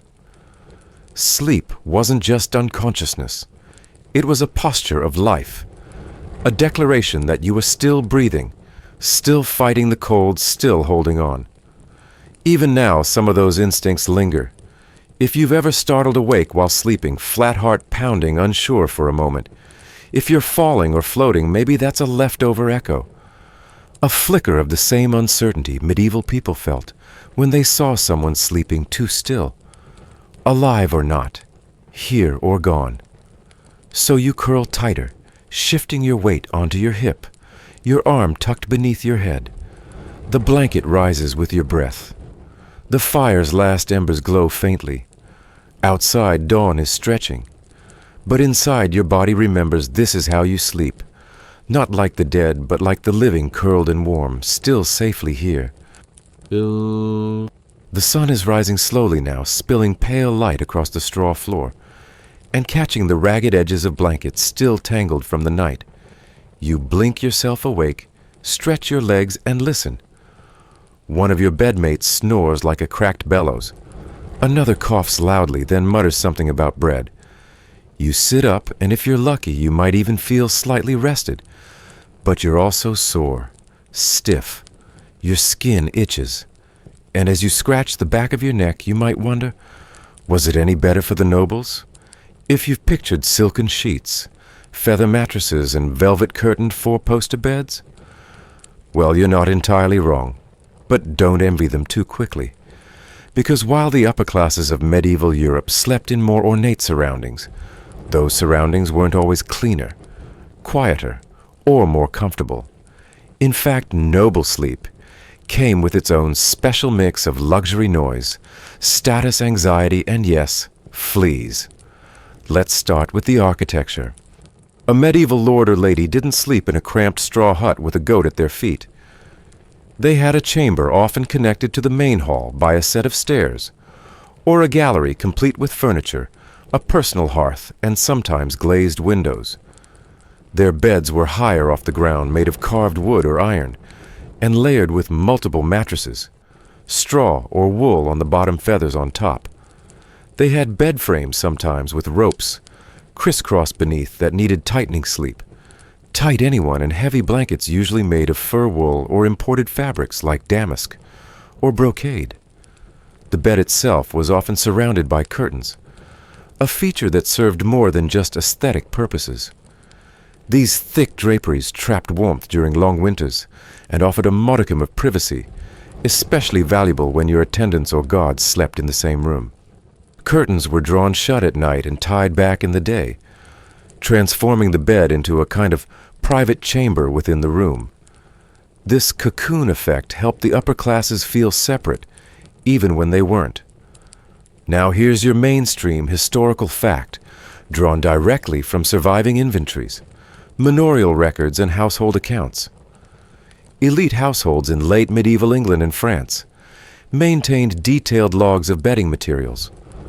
For example, the 1419 inventory of Joan, Countess of Kent, mother of Richard II, lists a great bed of carved oak with featherbed woolen blanket canopy of crimson velvet and 4 hangings of fine linen. Similar inventories from wealthy burghers in Paris and Bruges mention feather mattresses, embroidered pillows, and imported sheets from Flanders. Despite this abundance, many of these documents also note the routine expenses for flea powder vermin traps and bed linen, boiling a clear indication that wealth didn't keep the bugs away. In fact, some noble households may have had more fleas than peasant ones, precisely because of their luxuries. Feather beds were warmer, softer, and far more attractive to pests. Heavy curtains trapped not only heat, but also moisture odors and lice. And let's not forget the dogs. Yes, dogs. Medieval nobles adored their animals, and it wasn't unusual for lapdogs to sleep on, or even in the beds of their owners. These weren't mutts from the yard, but small, pampered companions, like spaniels or greyhounds, perfumed and ribboned, nestled beneath silk covers. In some households, dogs received better care and bedding than human servants. That leads us to your quirky tidbit. A 15th century noblewoman named Margaret Paston once wrote to her steward, complaining that her little hound has been chewed by lice from the woolen blanket again, and ordered a special dog blanket to be made of smoother cloth. The servants. They weren't sleeping in canopied beds. Most lodged on pallets in side rooms or even on the floor of the master chamber, wrapped in cloaks or wool blankets. Their job wasn't just to serve during the day, but to be on call at night, ready to bring water, tend to the fire, or help their lord rise for a late-night visit to the privy. Sleep for them was light fragmented and decidedly uncomfortable. You might think nobles got more rest, but in many ways they had more to worry about at night. Their sleep was plagued by responsibility, estate troubles, inheritance drama, rival houses, assassination fears. In castles they slept behind bolted doors, sometimes guarded by night sentries, and occasionally with a dagger under the pillow, not for romance but protection. Medieval politics didn't pause for bedtime, and their rooms, for all their grandeur, weren't always peaceful. A great chamber might echo with the snores of multiple attendants, the barking of dogs, and the crackle of a fire that couldn't quite warm the vast stone walls. Odors from chamber pots or warming pans mingled with stale perfumes and burnt wax, and if the wind blew through poorly fitted shutters, drafts could cut like knives. Historians still argue about whether noble sleep was actually more restorative than that of common folk. Some suggest the physical comfort, more space, warmer beds, fewer nighttime chores gave the elite a real advantage. Others argue that the psychological stress, the relative lack of privacy, and the infestations common to wealthier materials like fur and feathers made noble rest more restless. Add to that the pressures of court etiquette, constant travel, and a diet rich in heavy foods and alcohol, and you've got a recipe for bloated, interrupted, and uneasy nights. Then there's the symbolism. A noble bed wasn't just a bed, it was a status symbol. Some were ornately carved, painted, or even gilded. Bed hangings displayed family crests embroidered with mythological beasts or religious icons. The bed was often the most expensive piece of furniture in the house. In fact, nobles sometimes hosted important guests in their beds not for sleep, but for formal conversations, letter dictation, or even council meetings. These were lit de justice moments, the lord on his bed ruling from beneath the covers. When someone died, the bed became central to ritual. Priests were summoned, curtains were drawn, candles were lit, and the same bed that had held whispered confessions and sweaty dreams became a throne for final words. The higher the rank, the more ceremonial the deathbed. You sitting here centuries later might imagine that a noble's bed was a haven. In some ways it was, but it was also a prison, a throne, a courtroom, a kennel, and a sickbed. Sometimes it was clean, sometimes it wasn't, sometimes it was alone, often it wasn't. And above all, it was never just a place to rest. It was a place where the weight of power settled in the night. So you turn back to your own bed, scratchy, cramped, shared, but simple. No dogs snoring at your feet. No servants hovering behind curtains. No responsibility beyond surviving until morning. And maybe that's the better deal. You itch, you shift, but you sleep. And sometimes that's worth more than velvet hangings and embroidered pillows. You're up again, barely rested blanket slipping off your shoulder. Your elbow numb from sleeping on a straw lump the size of a goose egg. You stretch, scratch, sigh. And still some part of you wonders, surely someone back then must have found a better way to sleep. They had the same bodies, the same need for rest, the same long days. Did anyone try to fix the medieval mess of broken, itchy, interrupted sleep? Yes, they did. And the results were mixed. Welcome to the bizarre world of medieval sleep experiments, where herbal wine sleeping standing up and superstition met desperation. If it sounded promising or even remotely plausible, someone somewhere probably tried it. Let's start with the herbs. Medieval people had an astonishingly deep pharmacological relationship with plants. Monastic gardens and village healers maintained lists of soporifics plants believed to help induce sleep. Poppy, valerian, hops, henbane, and lettuce all made appearances in recipes meant to calm the body and quiet the humors. Some were brewed into teas. Others were stuffed into little cloth sachets and placed under pillows. Some were made into tonics like the medieval sleep wine, a mix of warm red wine and steeped herbs usually administered before bed, to the elderly, the sick, or the anxious. But the line between sedative and poison was razor thin. Take henbane, for instance.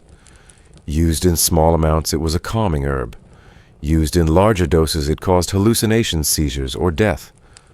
Still, people took the risks sometimes out of need, sometimes out of stubbornness. A tired farmer or a sleepless noble might drink a questionable potion if it promised just one peaceful night. The margin for error, though, made every remedy a gamble. Here's your mainstream historical fact, directly backed by surviving medieval medical texts. The Taquinum Sanitatis, a 13th century medical manual, originally compiled in Arabic and later translated into Latin, includes detailed recommendations for sleep enhancement, including eating lettuce at night using lavender oil and drinking diluted poppy syrup. Similarly, the Herbarium Apulae, a well-known Anglo-Saxon medical manuscript, lists more than a dozen herbs said to calm the mind and soften the limbs for sleep. These texts were not fringe documents, they were studied by physicians and monks across Europe, showing how deeply rooted botanical solutions were in medieval sleep culture. And then there were the physical strategies. Some were creative, others were comically misguided. One popular hack, cooling the feet. Yes, you read that right. Certain medieval physicians believed that warm feet caused restless sleep. So some people, especially wealthier patients following scholarly advice, dipped their feet in cold water before bed. The practice was based on Galenic medical theory, which emphasized the balance of bodily humors. Cooling the extremities was thought to draw heat, and by extension overactivity away from the head and heart. Of course, doing this in a drafty stone house in the middle of January had obvious downsides, like pneumonia. Other tactics were more behavioral. Some monks and soldiers trained themselves to sleep while sitting upright or even standing using straps, wall braces, or tightly fitted cloaks to keep from falling over. This was partly out of necessity. Battlefields and strict religious schedules rarely allowed full reclining rest, and partly out of piety. Upright sleep was seen as a rejection of bodily indulgence, an ascetic discipline practiced by saints and mystics. One 12th century hermit was reported to have slept every night in a standing coffin-shaped box, so as not to sin by soft dreaming. Now for your quirky tidbit. In 15th century Bavaria, a nobleman named Otto von Witzdorf had a custom-made prayer bed built to train his body into perpetual semi-alertness. The bed had a slanted plank, instead of a mattress, no blanket, and a hollow in the center for placing a crucifix. Otto claimed it helped him hear angels better in his dreams, but local records suggest it also gave him chronic back pain and seasonal delirium. He eventually switched back to a normal bed and more normal dreams. People also got creative with rituals. There were charms to hang from bedpost stones to place under pillows, and specific bedtime phrases to be repeated 3 times while facing east. Some people avoided looking into mirrors after dark, fearing it would trap the soul before sleep. Others burned rosemary or juniper as sleep smoke, a folk practice said to cleanse the air of restless spirits and aid in dreamless slumber. Historians still argue how much these practices were widespread versus isolated. Some argue they were mostly elite or monastic eccentricities, spread by literate physicians and recorded in medical tracts. Others point to archaeological finds such as charm amulets and herbal bundles in rural cottages that suggest ordinary people also participated in ritualized or experimental sleep solutions. The reality likely falls somewhere in between a shared world where belief, desperation, and local traditions shaped the strange alchemy of bedtime. And of course there were always the frauds. Sleep cures sold by traveling quacks, usually powders made of flour and ash, or potions spiked with wine and honey. One infamous 14th century doctor claimed his remedy was a gift from an angel. It was later found to contain mashed garlic sheep bile and moldy bread. Still, for the sleepless hope mattered more than science. And sometimes hope helped more than anything else. So imagine you're there sitting by a candle with a headache and a stubborn case of not tiredness. You reach for your cloth sachet of dried hops, gently tuck it under your pillow. You rub your temples with lavender oil and mutter the charm you learned from your grandmother. You've even soaked your feet in cool water. The bed is still lumpy, the air still cold. But you've tried, you've prepared, and maybe that's enough to let sleep finally find you. Or maybe not. Maybe tonight's the night you lie awake, cursing the fleas, the frost, and your neighbors snoring. Maybe your dreamless powder just made your tongue go numb.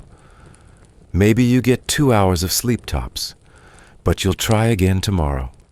Because sleep is like farming or fishing or prayer. It takes practice, patience, and a little luck. So you roll over, adjusting your bundle of straw, pulling your wool blanket a little tighter. Maybe tonight the rosemary will help. Maybe not. But at least you won't try the cold foot trick again. That one was definitely a mistake. It's the middle of the night again. Your second sleep is underway. The fire's almost out and your head is just starting to settle into that strange, half-dream state when a loud thump shakes you awake. Someone nearby bolts upright.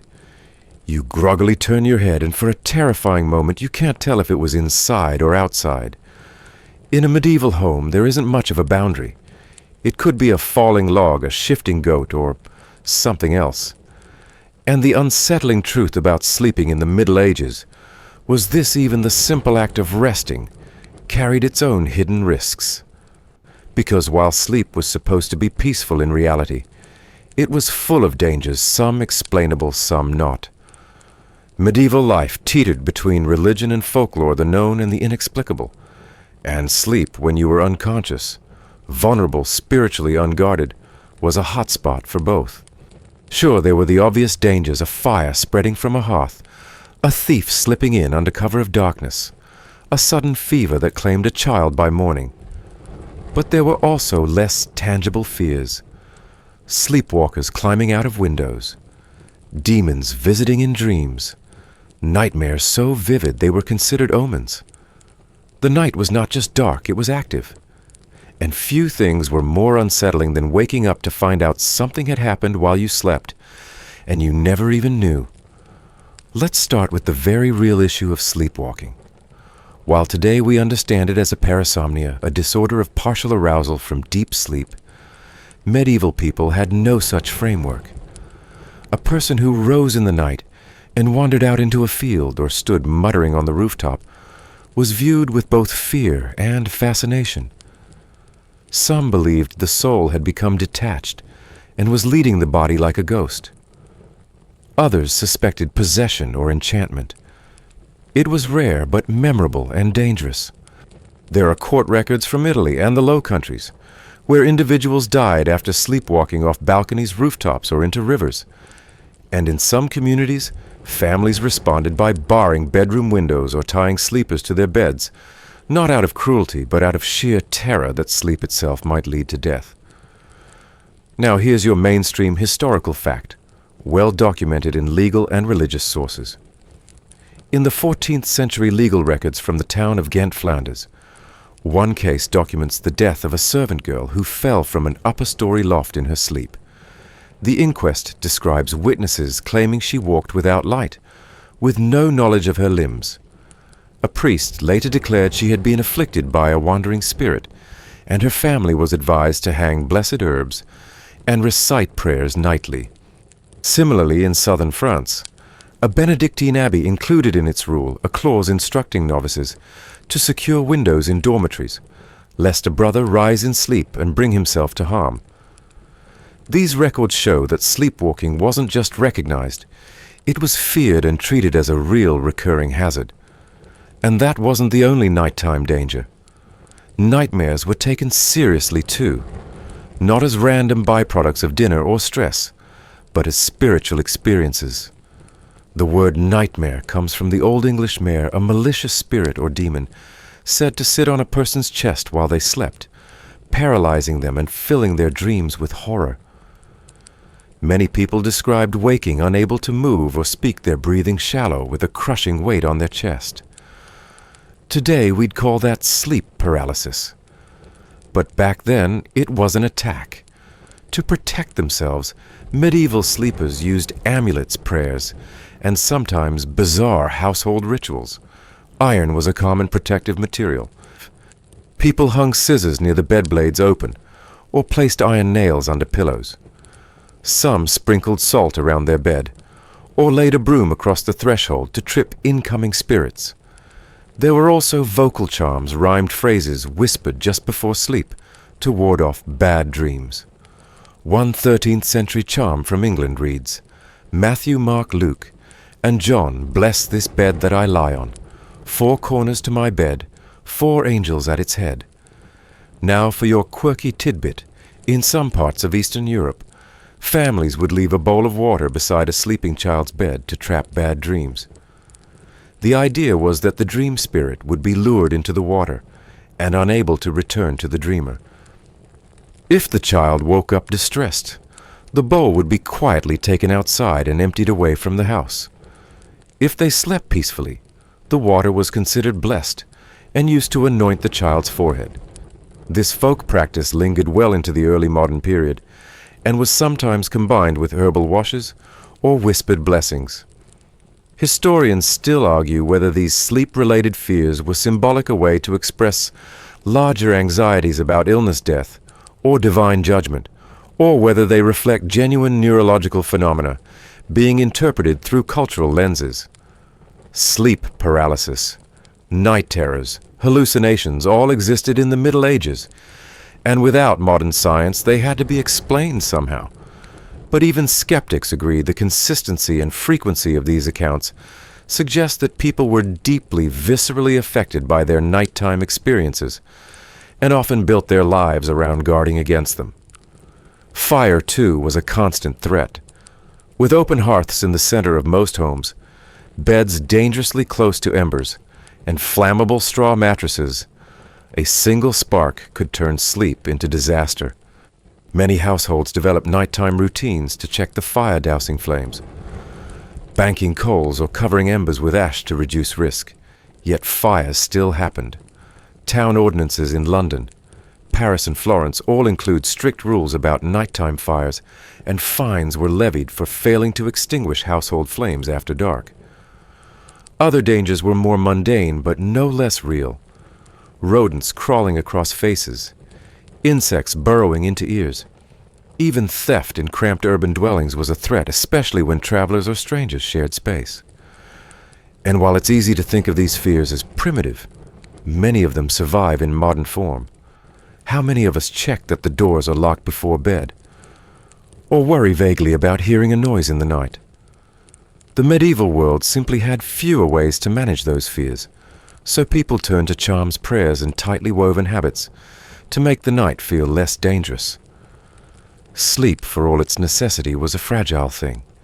You weren't just resting your body, you were handing it over temporarily to something unknown. You couldn't control your dreams.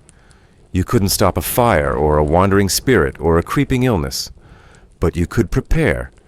You could bless the bed, secure the windows, bury a nail in the floor, recite the right words. So you roll over one last time and glance at the shutter. Still closed, no sounds. Your blanket is still tight around your shoulders, and your breath is slow, steady. You mutter a quiet prayer you don't quite believe, but say anyway because your grandmother did, and her grandmother before her. You touch the iron nail you keep near the hearth. You close your eyes. Maybe you'll sleep through the night. Maybe you'll wake with a start. Maybe you'll dream of running through snow while bells ring faintly in the distance. Whatever comes, you're ready. As ready as any medieval sleeper ever was.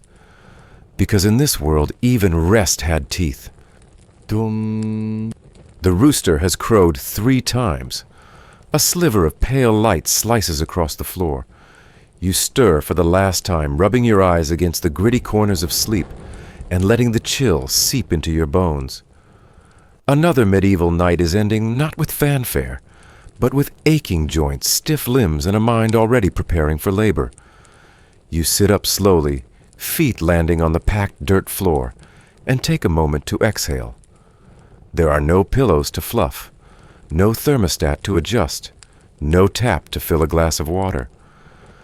Just the slow return of wakefulness in a world where sleep was never soft, never guaranteed, and never quite free from danger. But it was real. And somehow, despite everything, it worked. If you've made it this far, tangled in straw beds surrounded by snoring strangers, surviving lie streams drafts and demonic folklore, you've lived the medieval night. And now it's time to step back and consider the full picture. What was sleep in the Middle Ages, really? Was it broken and bizarre by modern standards? Absolutely. But was it dysfunctional? That's harder to say, because for all its hardship, medieval sleep followed rhythms we've mostly forgotten, rhythms closer to nature community and the body itself. And if you squint beneath the itch and the fear and the noise, there's something startlingly human about the way people used to sleep. Let's return to the core reality. Medieval people slept differently because their lives demanded it. The sun was not just a source of light. It was the world's master clock. When it rose, so did you. When it sank, your options narrowed fast. No artificial lights, no glowing screens, no 24-hour news cycle. Just candles and coals and moonlight. And the quiet agreement that night was a time for silence and vulnerability.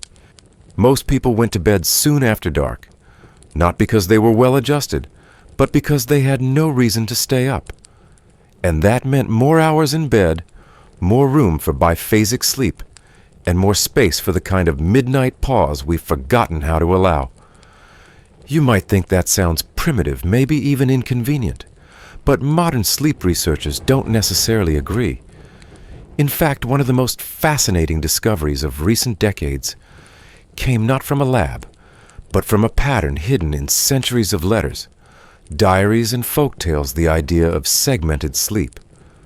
As we explored earlier, people didn't sleep 8 hours straight. They slept in 2 chunks: first sleep and second sleep, divided by a watchful period that could last an hour or two. This wasn't insomnia. This was expected. During that time, people prayed, talked, nursed babies, checked on livestock, made love, or simply stared into the fire. And when they were ready, they lay down again. No guilt, no melatonin supplements, no panic at being awake. Mainstream science now acknowledges that without electric light, the human body often defaults to this pattern. In the 1990s, sleep researcher Thomas Wehr conducted an experiment in which participants were placed in darkness for 14 hours a day over several weeks. The result: their bodies naturally adopted a biphasic sleep pattern, 2 segments of sleep separated by a period of quiet wakefulness. It matched medieval descriptions almost exactly. This suggests that what we consider normal sleep, a solid 8-hour block, is not necessarily natural, just recent. And that raises a deeper question. What did medieval people understand about sleep? They didn't have our neuroscience, our REM stages, our sleep hygiene checklists. But they observed. They knew what helped warmth, quiet companionship. They knew what hurt overworked, too much wine-cold feet. They designed beds to hold multiple people, not just to save space, but to share heat. They invented rituals to ward off nightmares, charms to soothe children, prayers to keep death at bay. And when sleep failed them, they didn't blame themselves. They blamed spirits, humors, or fate. In some ways, that made sleep easier to forgive. Of course, not all sleep was peaceful. Let's not romanticize it. Most beds were scratchy, cramped, and pest-ridden. The sounds of others snoring, coughing, muttering were a constant presence. Your own family members kicked you in their sleep. Your livestock shifted in the next room. If you were wealthy, you had space and softness, but you still battled lice dogs on the bed, or the fear of assassination. If you were a monk, you were woken at 2 a.m. to chant psalms in a freezing chapel. If you were a mother, you never truly slept. You waited for a baby's cry, a child's cough, a husband's footfall, and yet sleep happened. In fragments, in rituals, in postures chosen for warmth, modesty, and safety. People adapted. They slept in beds on floors in haylofts by hearths. They slept sitting up, lying on their sides, leaning on each other. They slept alone in cells or tangled with siblings under a shared blanket. They didn't expect luxury. They expected to get by. So much of medieval sleep was communal. In homes, entire families, sometimes extended ones, shared the same sleeping space. Personal space didn't exist the way it does now. Children and adults bedded down together. Servants might sleep in the same room as their lords. Travelers shared beds in inns. Privacy when it came to sleep was a luxury few could afford. And this changed the emotional texture of rest. It wasn't something you did alone. It was something done with, beside, and because of others. That closeness brought warmth and tension. But it also made sleep less individual, less self-conscious, and maybe more forgiving. Sleep was also profoundly spiritual. The act of going to bed wasn't just physical, it was ritualized. People said prayers made the sign of the cross-lit candles and invoked saints or angels. Sleep was a little like dying. You laid down your body not knowing if you'd rise again, and that uncertainty gave it meaning. Even children were taught to pray, "If I should die before I wake." Not as a macabre chant, but as a sober reminder that sleep was sacred and unpredictable. It could bring dreams, revelations, visitations, or oblivion. You had to be ready. This mindset seeped into culture. Monasteries structured their entire schedules around sleep and prayer. Bells rang to interrupt slumber and call monks to matins or lauds. Lay people followed simpler versions, rising early, praying before dawn, resting again if possible. Even death was described in the language of sleep, eternal rest, the long sleep, the quiet hour. It was everywhere in psalms, in lullabies, in eulogies. Sleep wasn't just rest. It was transformation. And what about dreams? We've spoken of them already. But let's revisit the strangeness. In the medieval mindset, dreams could be more than symbolic. They could be messages, divine or demonic. They could guide actions, predict deaths, solve problems. They could be dangerous. They could be inspiring. And whether you were a monk dreaming of angels or a peasant dreaming of wolves, the idea remained. Your sleep was not just for you. It was plugged into something larger. It connected you to the cosmos, to God, to your ancestors, to fears and hopes you couldn't express while awake. But this connection came with a cost. There was no place to put sleep under a microscope. No charts of REM cycles. No debate over blue light versus red light. What you had was your body, your senses, your superstition. You learned through repetition, don't eat onions before bed. Sleep on your right side. Say your prayers. Close the shutter. Keep the hearth warm, but not too warm. Tuck a sprig of lavender under the sheet. Tell no one about the dream with the bleeding stag. If you wake in the night, don't speak too loudly. Something might answer. And yet modern science has begun to circle back to this worldview, cautiously, empirically, but unmistakably. We've started rediscovering what medieval people knew, without knowing that sleep isn't just biological. It's emotional, social, symbolic. You sleep better when you feel safe, when you're surrounded by warmth, by rhythm, by ritual, when you don't pressure yourself to sleep right, but let sleep come as it will. When you wake in the night and don't panic, but accept it as part of the cycle. When you make peace with your dreams, even the strange ones. That's not to say we should return to straw mattresses and nightcaps. But it's worth asking, in all our pursuit of the perfect night's rest, have we lost something? A softness around the edges, a communal bond, a reverence for rest. Because here's the thing, medieval people didn't have control over their environment, their schedules, or their bodies the way we do. But they accepted sleep's unpredictability. They lived with its interruptions. They wove it into their beliefs, their communities, their daily rhythm. And we, despite all our pillows, supplements, and blackout curtains, still struggle to do the same. So what can we learn? We can learn to stop treating wakefulness at 3 a.m.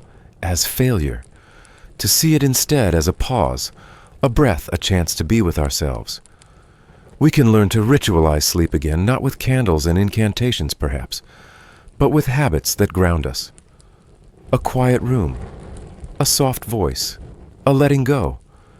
We can learn to accept dreams as part of our mental landscape, not just weird videos our brain makes. And maybe we can learn to share the experience again. Not by piling into one bed, but by recognizing sleep as a communal thing. If not in body, then in spirit. You lie back now not in a medieval cottage, but in your own bed centuries away. And yet the rhythm echoes. The old fears are still with us, softened now into restlessness and anxiety, but recognizable. So are the comforts blankets, breathing the sense that someone somewhere is watching over the night, that you'll wake up, or you won't, that either way something ancient holds you. The bed creaks softly, a distant owl calls, and the fire, even if it's only imaginary now, glows low. You sleep, imperfectly, completely, just like they did. And now, as our journey through the medieval night comes to its quiet close, let your mind soften. The images we've wandered through of straw-filled beds, snoring strangers, whispered prayers, and flickering firelight begin to dissolve like mist at sunrise. Let them fade, not because they weren't real, but because they've served their purpose. They've taken you back gently, patiently, step by step into a world where sleep wasn't perfect, but it was enough. You've traveled through ancient rhythms of rest. You've shared crowded beds, listened to monks shuffle down stone corridors, and tiptoed past rooftop sleepwalkers. You've sat with fears and charms, with stories, whispered in dark rooms and with moments of stillness where even the air seemed to pause. You've heard the breath of a sleeping household, the creak of old timbers, the hush that settled when the last ember died. And now there's nothing left to do. No dream to decode, no candle to snuff, no incantation to remember. Just this moment. Let your shoulders drop. Let your jaw unclench. Let your breath slow longer in, softer out. You are not in a stone cottage. There's no cold wind seeping through the shutters, no flea itching at your heel. But in some quiet corner of your mind, you've stepped into the rhythm of another time. And in doing so, you've remembered something essential. Sleep doesn't need perfection. It needs permission. Permission to drift, to pause, to begin again. So rest now. Let the night take you not with fear, but with trust. You've done what humans have always done. You've curled close to story, to memory, to the long and sleepy truth that rests across all centuries. You've made it through the medieval night, and morning can wait. End of script. Sweet dreams.